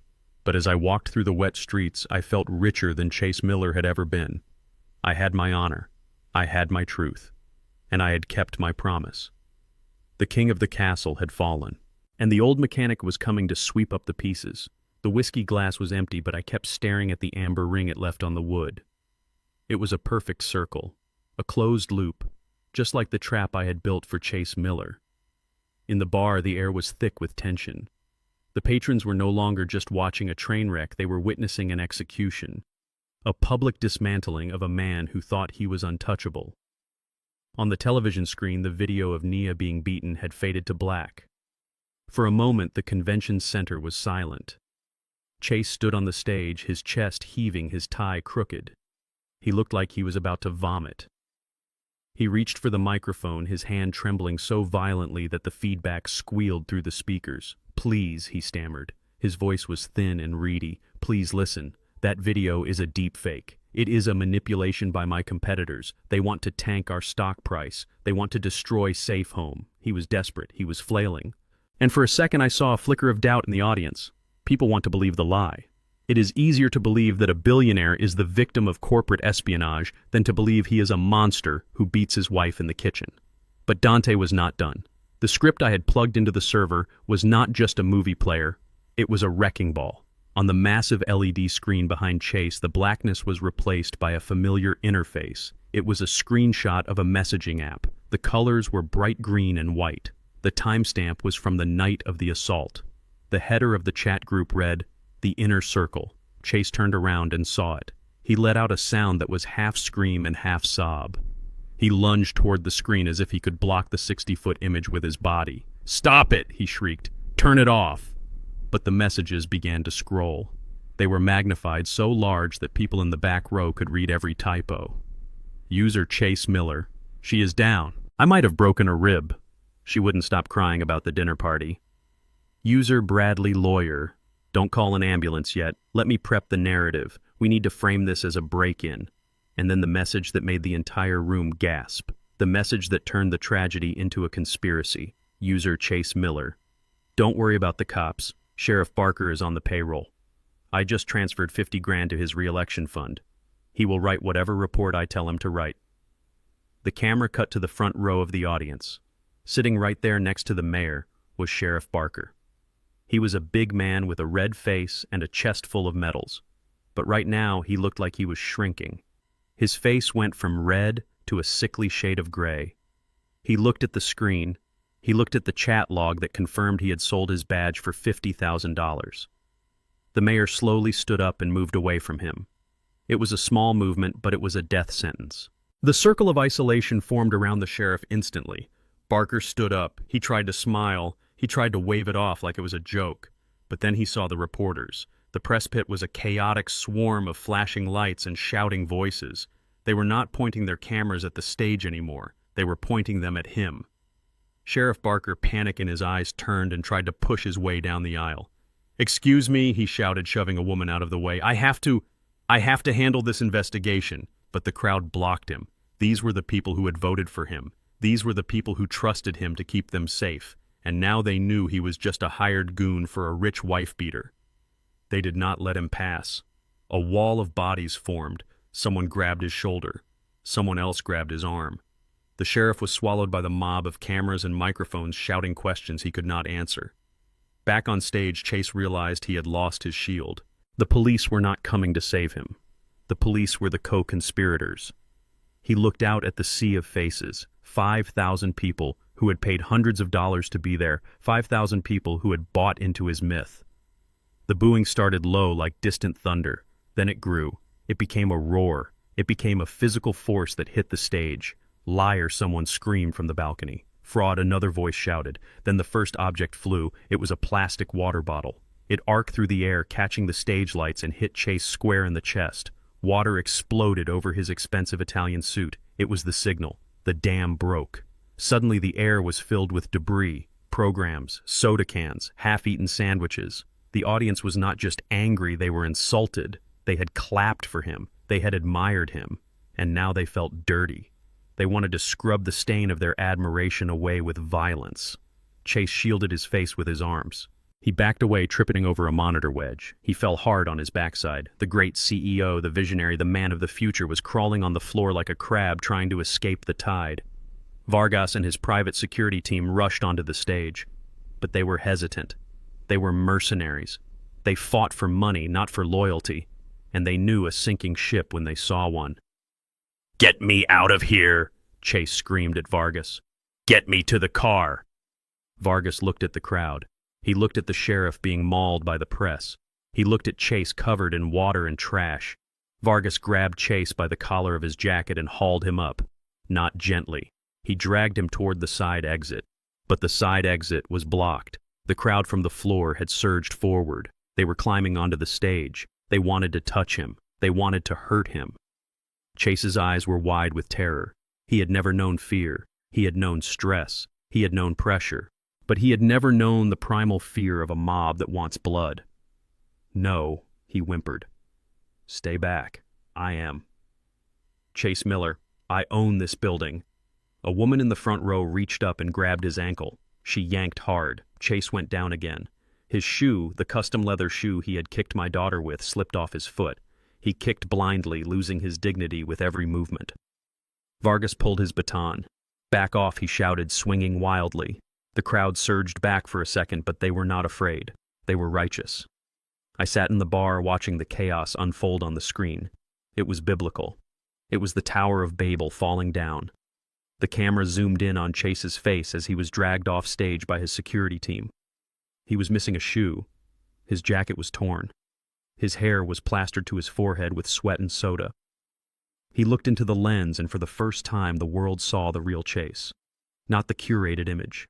Not the photoshopped hero, but the scared, weak little man who needed to hurt women to feel powerful. The feed cut to the news anchor in the studio. She looked shell-shocked. She touched her earpiece, listening to the producer. We are receiving reports of a riot at the convention center," she stammered. The launch of Safe Home has turned into a scene of absolute chaos following the leak of incriminating evidence against CEO Chase Miller. I finished my drink. I put the glass down. The pain in my chest was still there, but it felt different now. It was not a weight. It was a reminder. A reminder that I was still alive. I had outlived his empire. My phone buzzed. It was Dante. "Server is wiped," the text read. "We are ghosts. Get out of there, Pops. The cops are gonna lock that whole block down." I stood up. My legs felt heavy but steady. I looked at the bartender. "He gets what he deserves," the bartender said, shaking his head. "I hope they throw him in a cell with the biggest, meanest guys they have." I nodded. "They will," I said, "and he won't have his checkbook to save him this time." I walked out of the bar. The street outside was a parking lot of flashing lights. Police cars, fire trucks, ambulances. The noise was deafening. I pulled the collar of my jumpsuit up and lowered my head. I shuffled past the barricades. A cop shouted at me to move along. I nodded and kept walking. Just an old janitor going home after a long shift. Just a piece of the background scenery. I walked 2 blocks until the noise of the sirens started to fade. The rain had started again, washing the city clean. I reached into my pocket and pulled out the crumpled picture of Nia I always carried. I smoothed it out. "I told you, baby girl," I whispered. "I told you I would fix it." Chase was finished. His company was dead. His reputation was ashes. But my job was not done. I needed to make sure that the money, the millions he had hidden away, the millions he tried to kill her for, ended up exactly where it belonged. I needed to find the money trail. I hailed a cab. The driver looked at my dirty clothes with suspicion. "Cash up front," I said, showing him the change from the $100 bill. "Where to?" he asked. "The hospital," I said. "I have a daughter to wake up." As the cab pulled away, I looked back at the skyline. The lights of the convention center were still blazing, but the party was over. The king was dead. Long live the truth. The rain against the taxi window blurred the city lights into streaks of neon blood. I sat in the back seat, clutching my chest, trying to breathe shallowly so the fluid in my lungs would not drown me. The radio was buzzing with the news. Every station was talking about the riot at the convention center. They were talking about the video. They were talking about the fall of Chase Miller. But the war was not over. A wounded animal is the most dangerous kind, and Chase was hurt bad. My phone vibrated in my hand. It was Dante. He was not just tracking me, he was tracking everything. He had tapped into the municipal traffic cameras and the GPS in Chase's luxury sedan. "He is moving," Dante said, his voice tight with focus. "Vargas got him out the service exit. They are in the Lincoln heading west on 4th Street. I leaned forward. "Driver," I said, "take the expressway. Go west." The driver looked at me in the rearview mirror. He saw an old man in a dirty jumpsuit, but something in my voice made him nod. He hit the gas. Dante kept talking in my ear. "He is panicking, Pops. I can see it on the internal dash cam. He is screaming at Vargas. He is trying to make calls." I closed my eyes and pictured it. Chase sitting in the back of that leather interior, realizing his kingdom was burning. Who do you call when the world turns against you? You call the one person who has always bailed you out. "He is calling his father," Dante said. "He is calling Judge Miller." I let out a low, humorless laugh. Judge Miller. The man who sat on the federal bench and handed out maximum sentences to kids from my neighborhood, while his own son committed felonies in a mansion. "Is the judge picking up?" I asked. "No," Dante replied. "It went to voicemail." He called again. Voicemail. Of course. Rats abandon a sinking ship, and the judge was the biggest rat of them all. He saw the news. He saw the video. He knew his son was radioactive. He was cutting him loose to save his own career. "That must hurt, Chase," I whispered. "To realize your father loves his reputation more than he loves you." I looked out the window. We were passing the exit for the airport. "He is not going to the airport," I said. "No," Dante confirmed. "He can't. I just triggered the second phase of the attack." I waited. This was the part of the plan that Dante had enjoyed the most. The financial guillotine. "I am watching his banking activity in real time," Dante said. "He just tried to transfer $5 million to an offshore account in the Caymans. Denied. He tried to use his black card to book a private jet. Declined." I could hear the keys clacking furiously on Dante's end. "I just flagged every account linked to his social security number as suspicious activity related to a federal investigation," Dante said. "His credit cards are plastic scrap. His bank accounts are frozen blocks of ice. He does not have enough money to buy a hamburger, let alone a plane ticket." Chase Miller, the man who measured his worth in zeros, was now worth less than the change in my pocket. "So where is he going?" I asked. "The car stopped," Dante said suddenly. "What do you mean stopped?" "He is at a red light on Martin Luther King Boulevard. But something is happening." The back door opened. I waited, my heart hammering. "Vargas just got out," Dante said. "He is walking away. He is leaving him in the middle of the street." I smiled. A grim, painful smile. Mercenaries do not work for free. Vargas must have gotten the alert that his retainer check had bounced. No money, no loyalty. Chase was truly alone now. "He is climbing into the driver's seat," Dante said. He looks He looks insane, Pops. He is driving on the sidewalk. He is pushing through traffic. He is heading for the suburbs. He is going home, I said. Why, Dante asked. The police are already on their way there. Why go back to the crime scene? Because he thinks he can scrub it, I said. He knows the cloud is compromised. He knows the video is out. But he thinks the original files, the full unedited history of his abuse, is still sitting on that physical server in the basement. He thinks if he destroys the hard drives, he destroys the evidence for the trial. He does not know you have the copy, Dante said. No, I said, and he does not know I am coming for him. I told the driver to drive faster. I peeled another $100 bill from the roll I had taken from my savings hidden under my floorboards years ago. Get me to the Highlands, I said. Don't stop for red lights. The chase was on. Two fathers racing toward the same house, one driving a stolen luxury car fueled by panic, the other riding in a yellow cab fueled by justice and painkillers. We arrived at the gates of the community 10 minutes later. The guard shack was empty. The guards had probably seen the news and decided they did not want to be accessories to a monster. The gate was hanging open, bent off its hinges. Chase must have rammed it.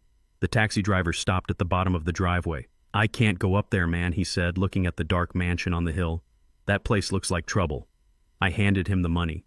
You did good, son. Go home to your family. I stepped out into the rain. The house loomed above me. It was dark. The power was still cut from when I was there earlier. Or maybe Dante had cut it again. It looked like a skull sitting on the hill hollow and dead. I saw Chase's car parked on the front lawn. The door was open. One headlight was smashed. Tire tracks tore up the pristine grass that he used to yell at the gardeners about. I walked up the driveway. I did not run. I could not run. My body was failing. My legs felt like lead, but my mind was sharp. I walked past the car. I saw his suit jacket thrown on the ground. He had shed his skin. The front door was wide open. I stepped inside.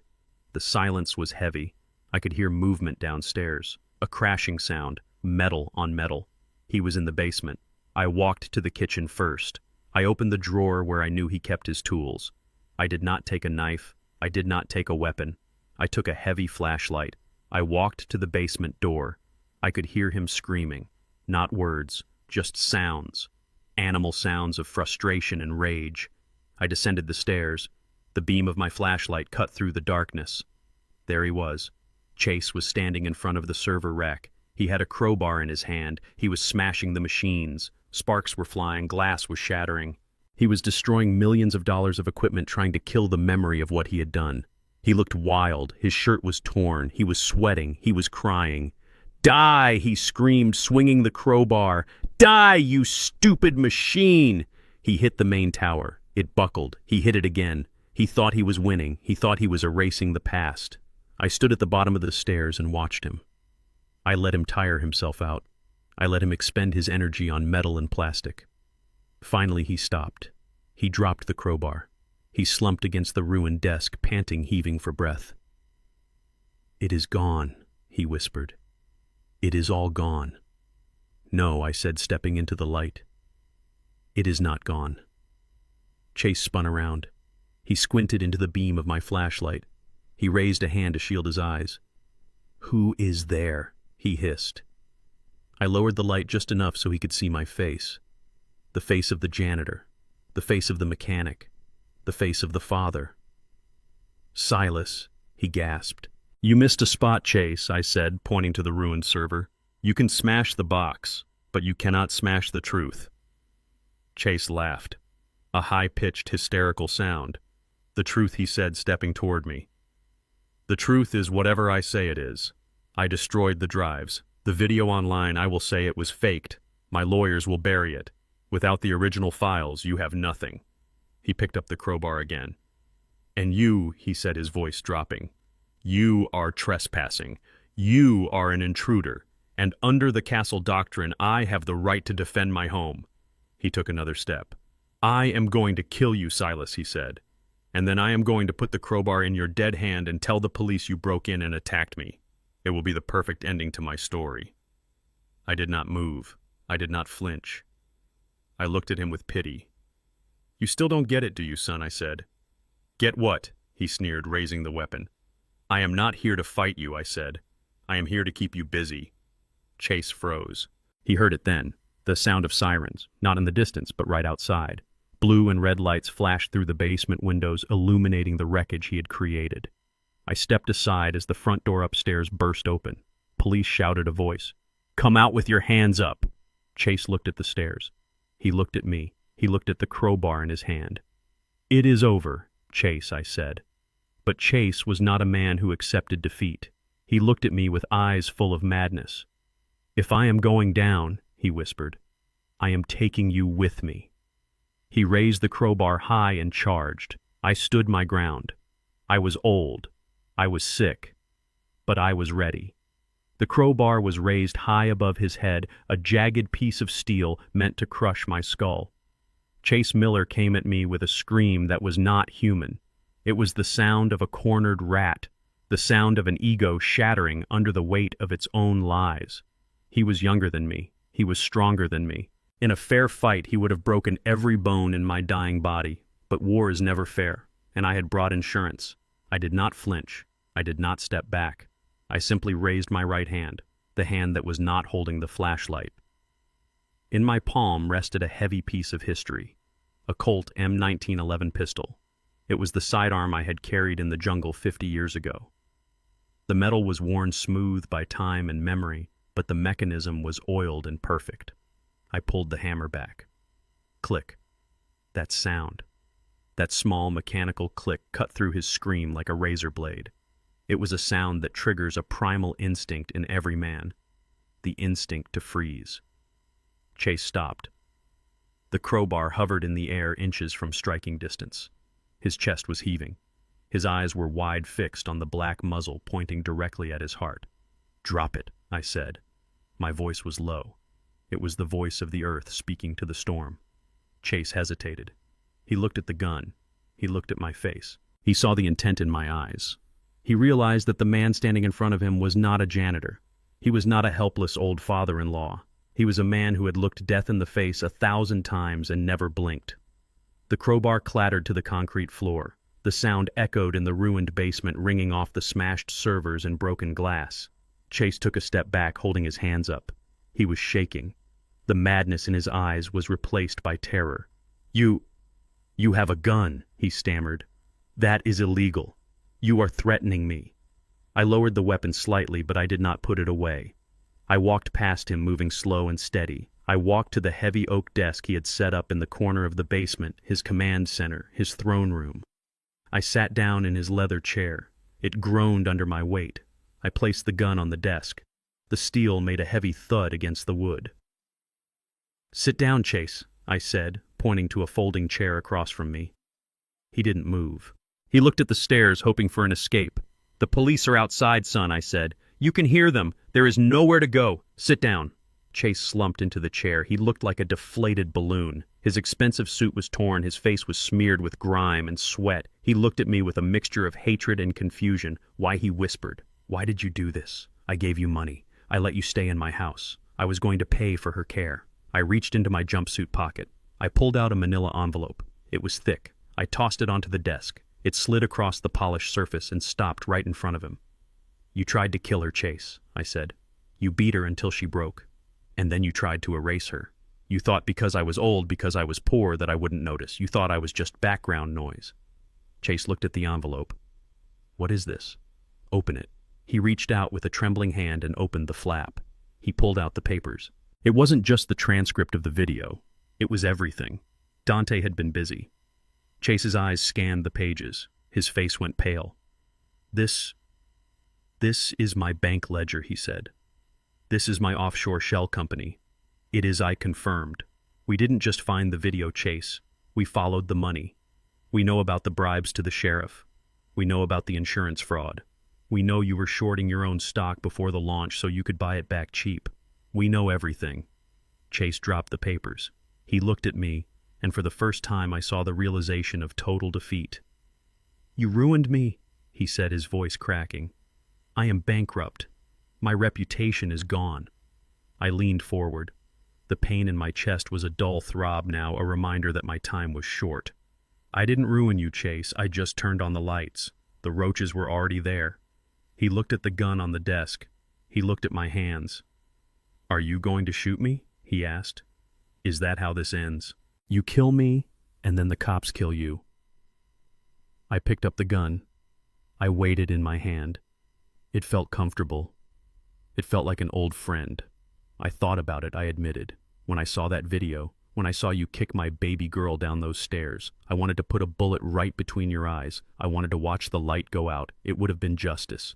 Chase flinched, closing his eyes, waiting for the flash. But I am not going to kill you, I said. He opened his eyes. Why not?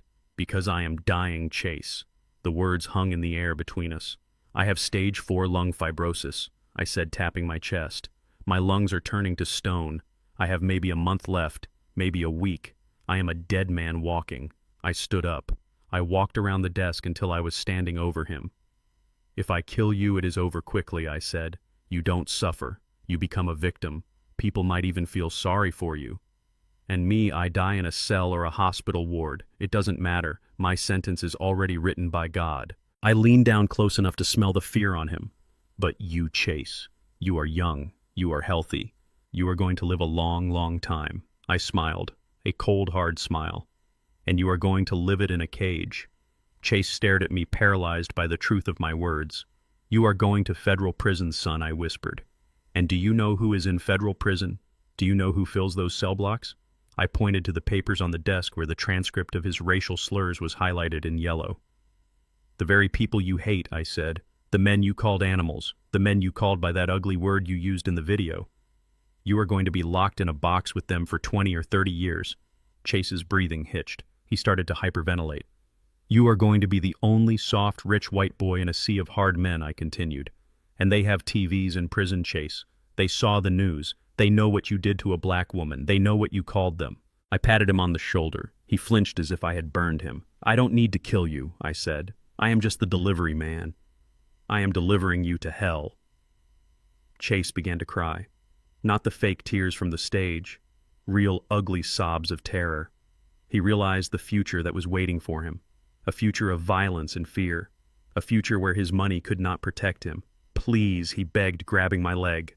Please, Silas, shoot me. Just shoot me. Don't let them take me. I pulled my leg away.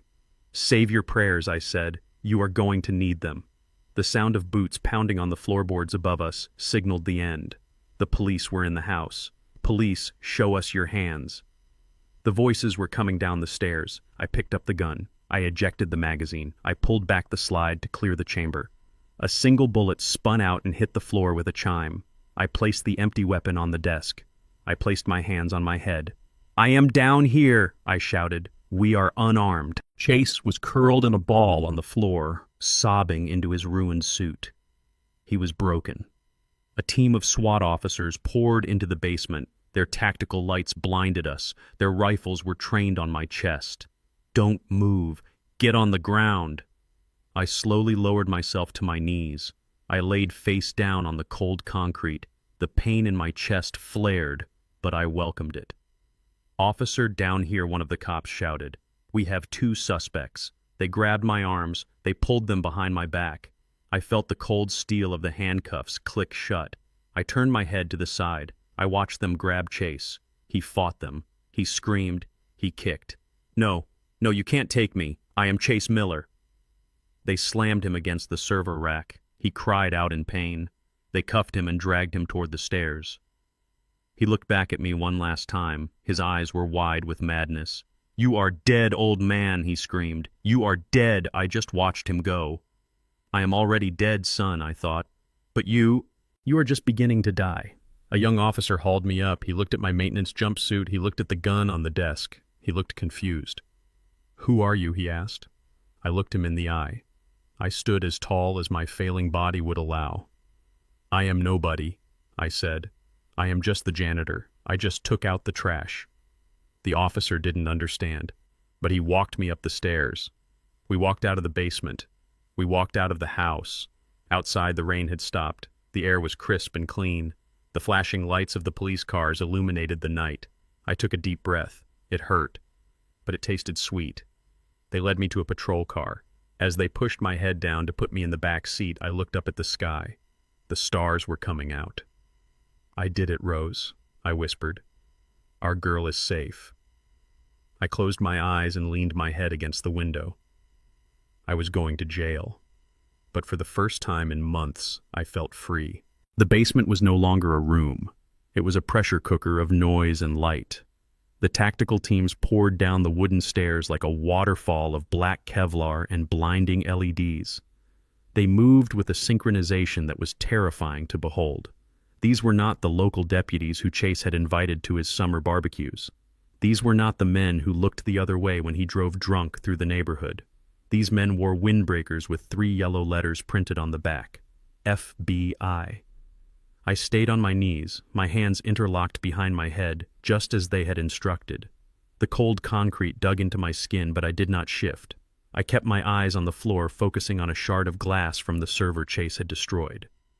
It reflected the chaos above me like a kaleidoscope of violence. Freeze, federal agents. The commands echoed off the concrete walls. Chase was still standing near the desk. He was blinking into the lights, his hands raised halfway in a gesture of confusion rather than surrender. He looked like a man who had woken up in a nightmare and was waiting for his butler to wake him up. "Gentlemen," he shouted, his voice cracking with a desperate attempt at authority.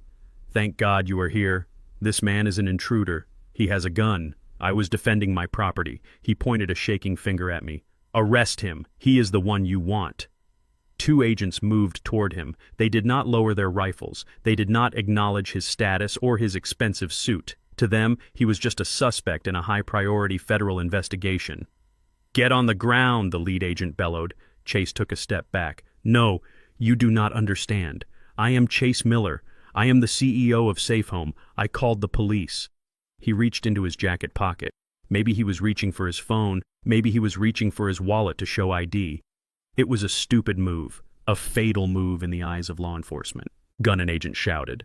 Before Chase could explain, before he could pull out his platinum credit card, 3 agents hit him. It was a kinetic wave of force. They tackled him with the kind of brutality reserved for violent felons. Chase hit the floor hard. His face bounced off the expensive Persian rug he had put down in his command center to dampen the sound. The air left his lungs in a whoosh. "Get off me!" he screamed, muffled by the wool. "Do you know who I am? I will sue you. I will have your badges." One of the agents pressed a knee into the small of Chase's back, pinning him down. Another grabbed his right arm and wrenched it behind him. I heard the pop of a shoulder joint straining. Chase howled in pain. "Stop resisting," the agent yelled. "I am not resisting." Chase sobbed. "I am the victim." He broke in. "He is the criminal." I watched from my spot on the floor. It was pathetic. The man who had beaten my daughter with such cold, calculated precision was now flailing like a toddler having a tantrum. He had no dignity. He had no spine. Without his money and his lawyers, he was nothing but a bag of soft noise. An agent approached me. He was younger with calm eyes. He saw the empty gun on the desk. He saw my compliance. "Sir, I need you to lie flat on your stomach," he said firmly but not unkindly. I lowered myself down. I felt the agent's hands on my arms. He cuffed me efficiently. The metal was cold, but it did not feel like a restraint. It felt like a period at the end of a long sentence. "You are under arrest," the agent recited. "You have the right to remain silent." I remained silent. I had said everything I needed to say.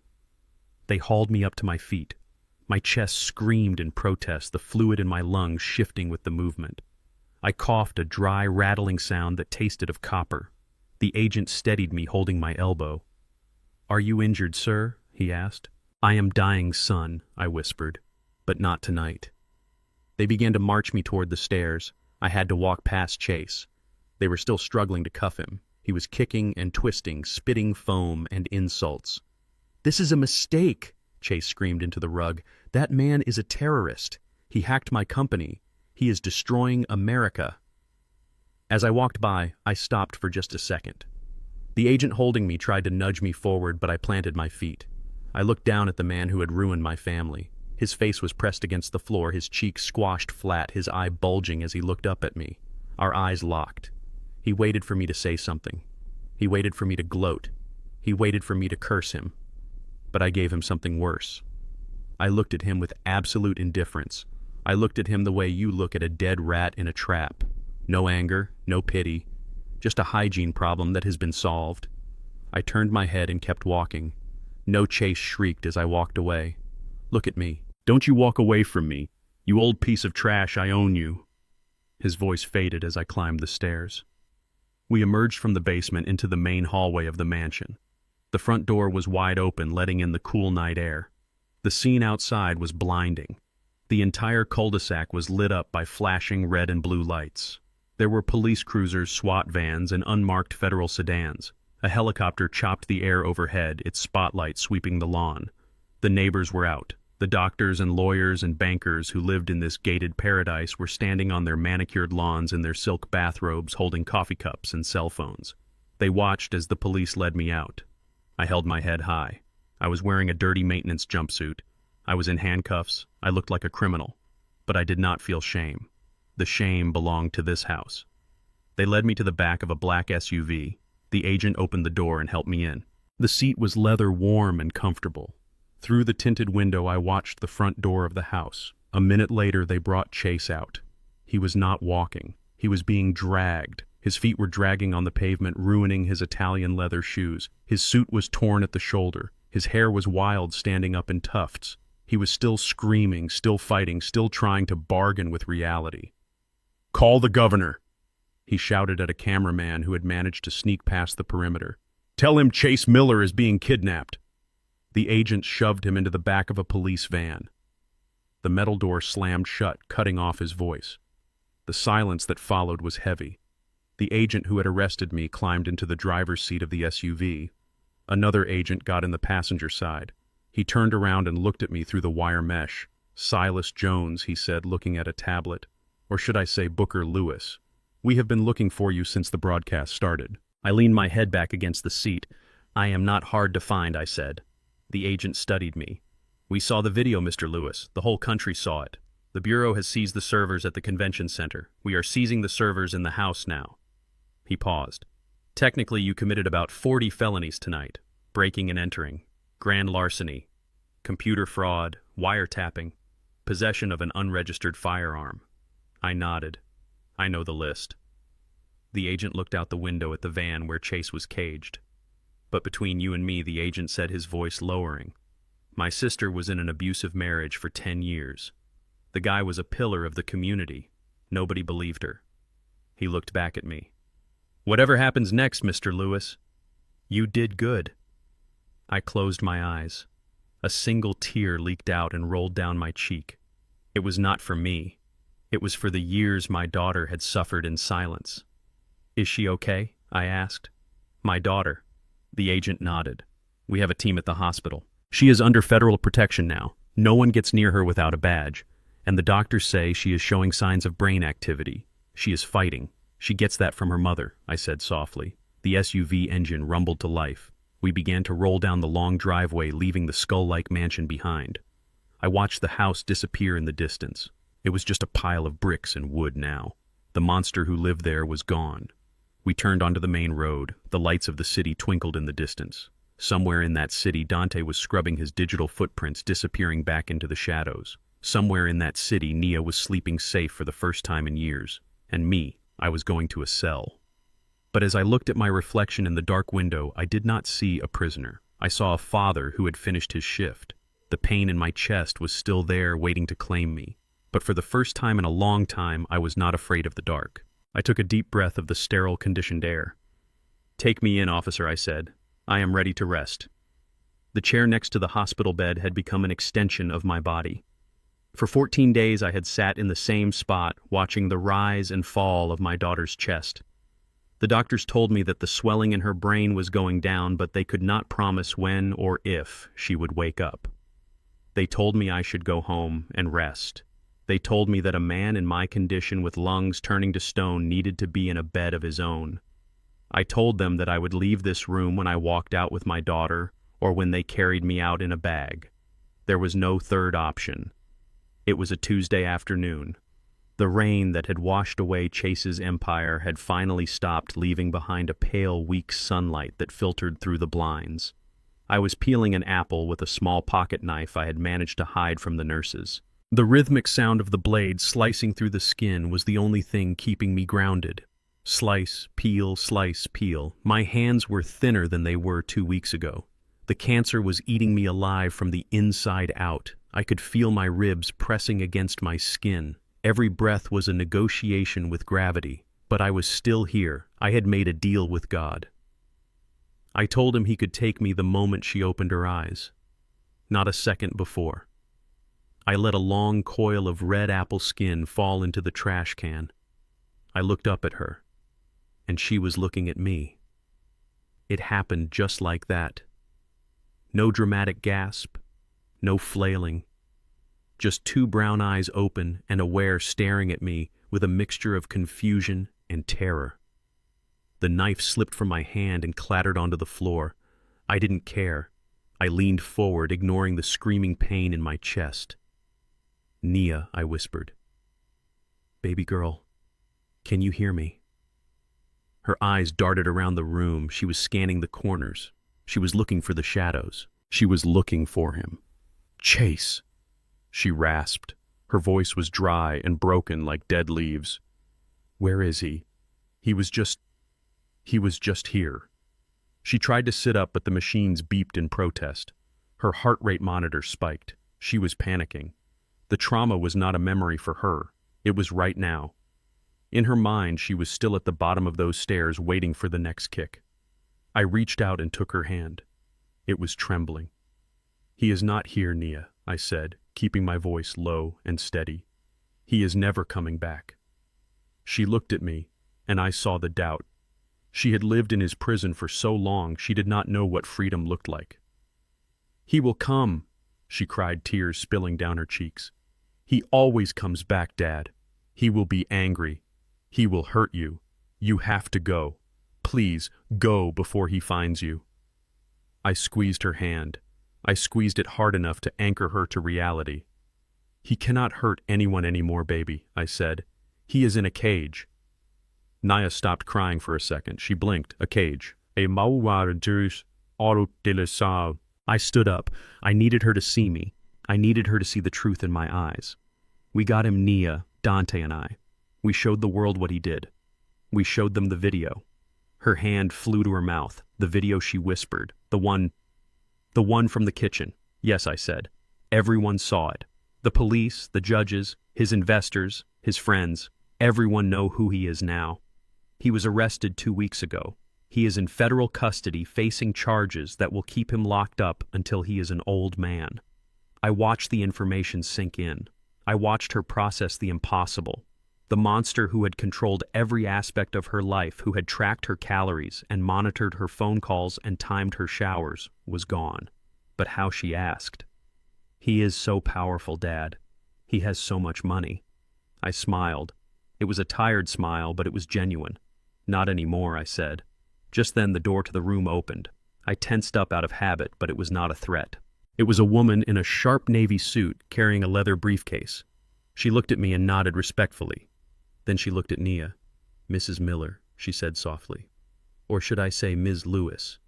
My name is Sarah Jenkins. I am the court-appointed trustee handling the liquidation of Chase Miller's assets." Nia looked at me confused. "Liquidation?" Ms. Jenkins walked to the foot of the bed. She did not treat Nia like a victim. She treated her like the owner of the room. When the video was released, Safe Home's stock plummeted to zero overnight, she explained. "The company has filed for bankruptcy. The board of directors is suing Mr. Miller for fraud. But before any of that happened, the federal court granted an emergency injunction freezing his personal assets." She opened her briefcase and pulled out a thick document. "Under the Victims of Crime Act and due to the severity of the assault verified by the video evidence, the judge has ordered immediate restitution." She handed the document to me. I held it up for Nia to see. "What does it mean?" Nia asked. "It means Ms. Jenkins said that everything he owns, the house, the cars, the offshore accounts we recovered, the patent rights, it all belongs to you now. It is a settlement for pain and suffering and punitive damages." Nia stared at the lawyer. "I don't want his money," she whispered. "I don't want anything from him. I just want him to leave me alone." Ms. Jenkins softened. She stepped closer. "It is not his money anymore, Nia. It is the price of your freedom. And it is the tool you will use to rebuild. You can burn it. You can donate it. You can use it to buy an island and never speak to anyone again. But it is yours. He has nothing. He is currently being represented by a public defender because he cannot afford a private attorney. A public defender. The irony was so sweet I could taste it. Chase Miller, the man who bragged about his $500 an hour legal team, was now begging for help from an overworked state lawyer. Naya looked at me. Her eyes were wide. "He is really gone, Dad." I nodded. I reached out and brushed a stray lock of hair from her forehead. "He is gone, baby girl. The lock is broken. The door is open." Nia closed her eyes and let out a long, shuddering breath. It was the sound of a weight being lifted, a weight she had carried for years. When she opened her eyes again, they were different. The terror was fading, replaced by a spark of something else. Survival. "Dad," she said, "I want to sell the house." I nodded. "We will sell it." "I want to sell the cars," she said, her voice getting stronger. "I want to sell the jewelry he bought me. I want to sell every single thing he ever touched. We will sell it all, I promised." And then she said, looking at the window, "Then I want to buy a small house, somewhere with a garden, somewhere with no cameras, and I want you to come live with me." I froze. The pain in my chest flared, a sharp reminder of my timeline. I had not told her yet. I had not told her that the clock was running out. I looked at her hopeful face. She had just got her life back. I could not take her father away from her in the same breath. "We will see, baby," I said, forcing a smile. "We have plenty of time to plan." Ms. Jenkins cleared her throat. "There is one more thing," she said. "The trial is set for next month. You don't have to go. The video evidence is enough to convict him a dozen times over. But the prosecutor wanted you to know that Chase has been trying to send letters from prison." Naya stiffened. "Letters?" she asked. Ms. Jenkins nodded. "We have intercepted all of them. You will never have to see them. But he keeps writing the same thing. He keeps saying that he forgives you." Naya laughed. It was a dry, brittle sound. "He forgives me. For what? For surviving." "For exposing him," I said. "Narcissists never change, Nia. He still thinks he is the hero of the story. He thinks we are the villains who ruined his perfect life." "Let him write," Nia said. "Let him write to the walls." "I don't care." Ms. Jenkins smiled. "I will convey that to the prosecutor. I will leave you two alone. You have a lot of paperwork to sign when you are ready, Ms. Lewis. But there is no rush. You have all the time in the world." The lawyer left the room, closing the door softly. Silence returned to the room, but it was not the heavy, oppressive silence of the last 2 weeks. It was a peaceful silence. I picked up the apple I had dropped. I wiped it off on my shirt. I pulled out my knife again. "Do you want a slice?" I asked. Nia looked at the apple. She looked at my hands, the rough, scarred hands of a mechanic that had built bridges and destroyed monsters. "Yes, Dad," she said. "I would like that." I sliced a piece of the white fruit and handed it to her. She took it with her good hand. She took a bite. It was a small thing, eating a piece of apple. But it was the first act of her new life. "Dad," she said, chewing slowly. "Yeah, baby. Thank you." I did not ask what she was thanking me for. I knew. I sat back in the chair. My lungs were burning. My body was tired. So incredibly tired. I could feel the energy draining out of me like water from a cracked vessel. I had fought the war. I had won the battle. I had saved the princess. But every soldier knows that eventually the war comes home with you. I looked at Naya eating her apple. She was going to be okay. She was rich. She was safe. She was free. I could feel the darkness encroaching at the edges of my vision. Not the darkness of evil, but the darkness of rest. I gripped the armrests of the chair. Not yet, I told myself. Not yet. Just a little longer. Let me watch her eat. Let me see her smile one more time. I took a deep breath and hid the shudder that ran through my frame. So I said, keeping my voice light, "A garden, huh? What are we going to plant?" Nia smiled. And for the first time in 3 years, it reached her eyes. "Roses," she said. "We are going to plant roses for Mom." I nodded, swallowing the lump in my throat. "Roses sound perfect," I said.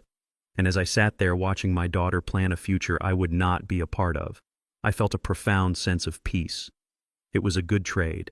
My life for hers. It was the best deal I had ever made. The adrenaline that had fueled my war against Chase Miller was a powerful drug, but like all drugs, it had a crash. And my crash was absolute. The federal agents didn't even get me to a holding cell. I collapsed in the booking area of the precinct. My legs just stopped working. The concrete floor rushed up to meet me, and the last thing I heard was the shout of a desk sergeant calling for a medic. When I woke up, I was not in a prison infirmary. I was back in the same hospital where I had kept vigil over my daughter. But this time the roles were reversed. I was the one in the bed hooked up to the monitors and the oxygen lines. And sitting in the chair next to me holding my hand was Nia. It had been 3 days since the arrest. 3 days since the world saw the truth. I looked at my daughter. She looked tired, but it was a good tired. It was the exhaustion of someone who has been busy cleaning up a mess, not the exhaustion of someone living in fear. She was reading a document with a highlighter in her hand. "Hey, kiddo," I whispered. My voice was barely a scratch against the silence. Nia looked up. Her face lit up. She dropped the papers and squeezed my hand. "Dad," she said, "you are awake. The doctor said, well, he said you were sleeping deeply." I smiled. The mask was shaking against my face. "I was dreaming about your mother," I said. "She was scolding me for being late for dinner." Nia laughed, a soft, genuine sound that filled the sterile room. "You are not going anywhere, Dad," she said. "We have things to do. Look." She held up the papers. "I just signed the papers to sell the mansion," she said. "A developer bought it. He is going to tear it down and build a park. No one will ever live in that house again." "Good," I said. "Burn it to the ground. Sow the earth with salt." I tried to sit up, but my body refused.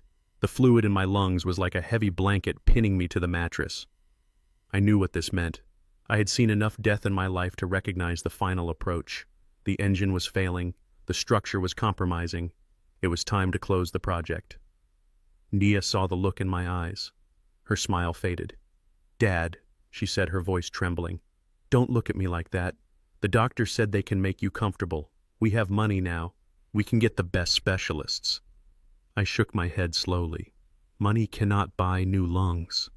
"Nia," I said, "and it cannot buy more time when the contract is up." "My shift is over, baby girl." Tears welled up in her eyes. She gripped my hand harder as if she could anchor me to the earth by sheer force of will. "No," she whispered. "You just got back to me." "It is not fair. Life is not fair, Nia," I said. "But it is just. And this is a good ending. I gotta see you free. I gotta see him fall. That is all I wanted." I pointed a shaking finger toward the small bedside table where my personal effects were bagged.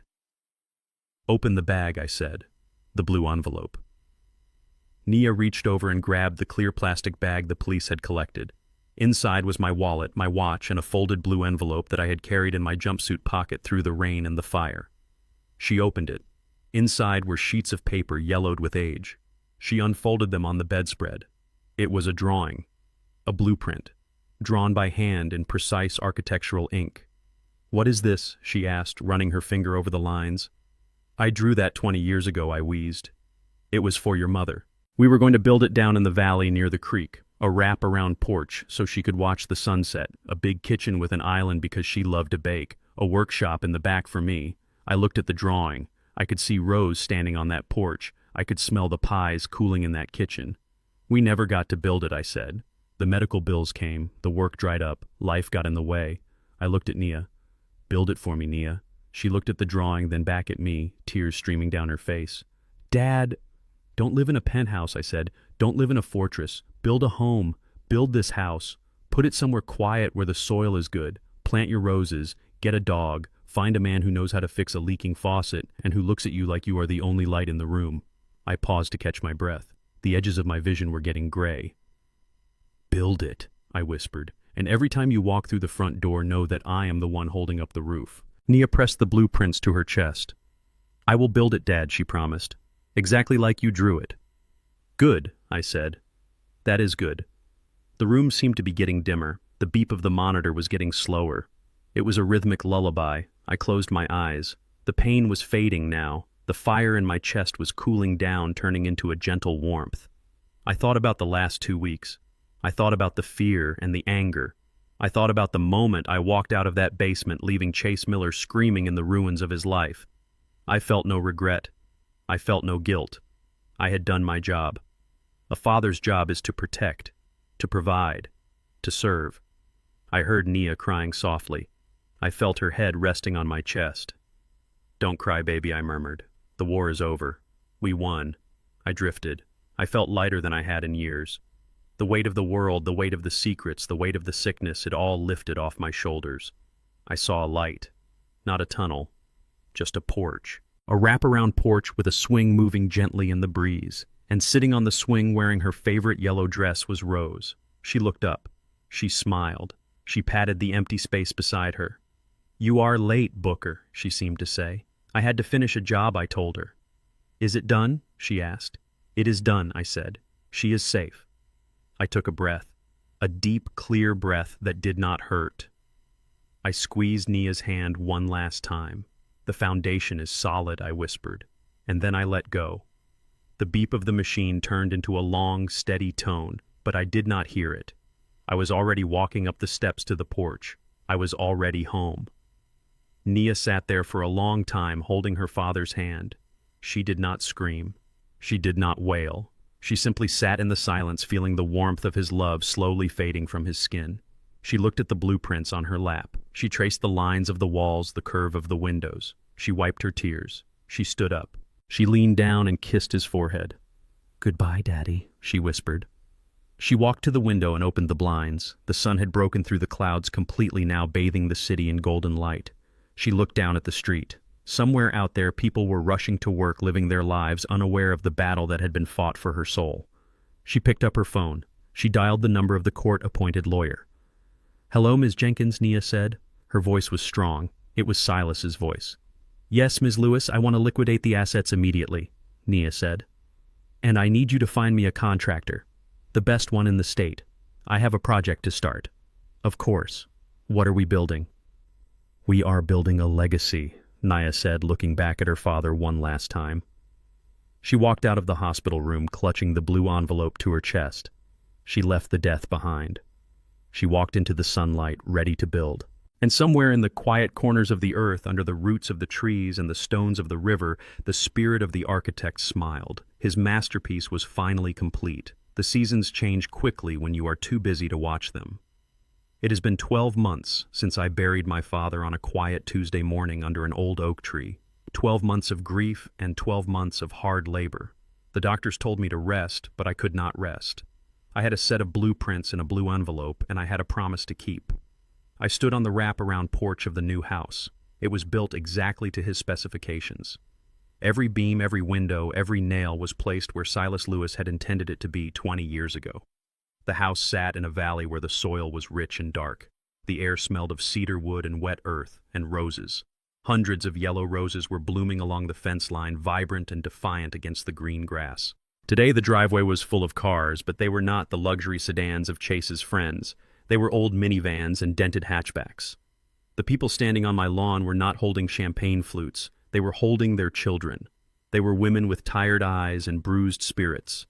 Women who had packed their lives into garbage bags in the middle of the night just to escape.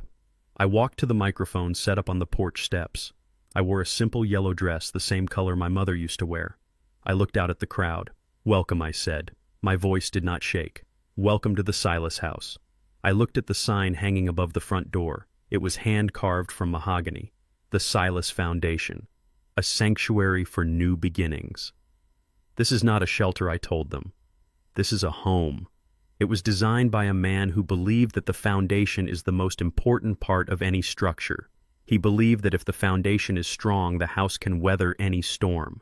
He taught me that dignity is not something you buy, it is something you build. I picked up a pair of scissors. I did not cut a ribbon. Instead, I cut a heavy steel chain that we had draped across the stairs, symbolizing the breaking of the cycle. The chain fell to the wooden floor with a heavy clatter. The women cheered. It was not polite applause. It was the sound of relief. It was the sound of hope. I spent the afternoon walking through the house, showing them the rooms. The big kitchen with the island where we would bake pies. The workshop in the back where we would teach them trades so they would never be financially dependent on anyone again. I watched children playing in the garden, running through the roses, safe and happy. This was his legacy. He did not leave me an empire of blood money. He left me a fortress of kindness. But as the sun began to set and the guests began to leave, my mind drifted to a very different place. A place without sun, a place without roses. Hundreds of miles away, inside the high-security wing of the Federal Correctional Institution, Chase Miller was learning a new definition of home. His cell was 6 feet by 8 feet. The walls were gray concrete that sweated in the humidity. There was no privacy. There was no smart home system to protect him. Chase was on his knees, scrubbing the floor with a toothbrush. His hands, once manicured and soft, were raw and blistered. His expensive haircut was gone, replaced by a jagged buzz cut. He looked thinner. The arrogance had been starved out of him, leaving only a hollow shell of fear. He stopped scrubbing to wipe sweat from his eyes. He heard footsteps behind him. He flinched. He curled his shoulders inward, trying to make himself small.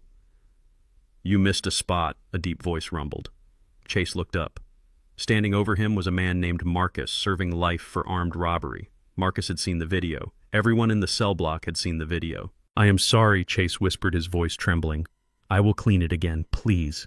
Marcus did not smile. He did not yell. He simply kicked the bucket of dirty water over. The gray sludge spread across the floor, soaking Chase's uniform. "Clean it up," Marcus said, "and do it quietly. We don't like noise in this house." Chase scrambled to gather the water with his rag.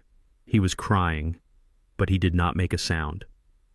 He had learned the hard way that tears attracted predators. He had learned what it felt like to be helpless. He had learned what it felt like to be terrified in his own home. The universe has a way of balancing the scales. The man who used fear as a weapon was now drowning in it. The man who demanded discipline was now being disciplined by the world itself. Back in the valley, the sun had dipped below the horizon, painting the sky in shades of violet and gold. The last car had driven away. The house was quiet. I sat on the porch swing. It was made of solid oak suspended by heavy chains. I pushed off gently with my bare feet. The swing creaked a familiar, comforting rhythm. Back and forth, back and forth. I closed my eyes and listened to the wind rusting through the trees. I could smell the roses. I reached into my pocket and pulled out the old pocket watch my father had carried. It had stopped working the day he died, frozen at the exact minute his heart stopped. I ran my thumb over the engraved case. "I did it, Dad," I whispered to the empty porch. "I built it." A breeze picked up, stirring the wind chimes hanging from the eaves. They tinkled softly, a melody that sounded like laughter. I felt a warmth settle over my shoulders. It wasn't the humid heat of the summer evening. It was a specific, familiar warmth, like a heavy work jacket being draped over me. I looked at the empty seat beside me on the swing. I didn't see him, but I knew he was there. I knew he was checking the joinery of the porch railing. I knew he was inspecting the grade of the soil. He was the architect. I was the builder. And together, we had constructed something that would last longer than any skyscraper. I looked up at the first star appearing in the twilight sky. It burned bright and steady. "Thank you," I said, "for the house, for the fight, for the truth." I put the watch back in my pocket.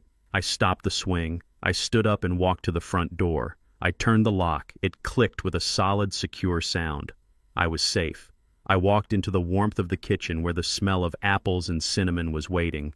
I had a pie to bake. The long winter was over. And finally the spring had come to stay. We often mistake silence for weakness and patience for submission.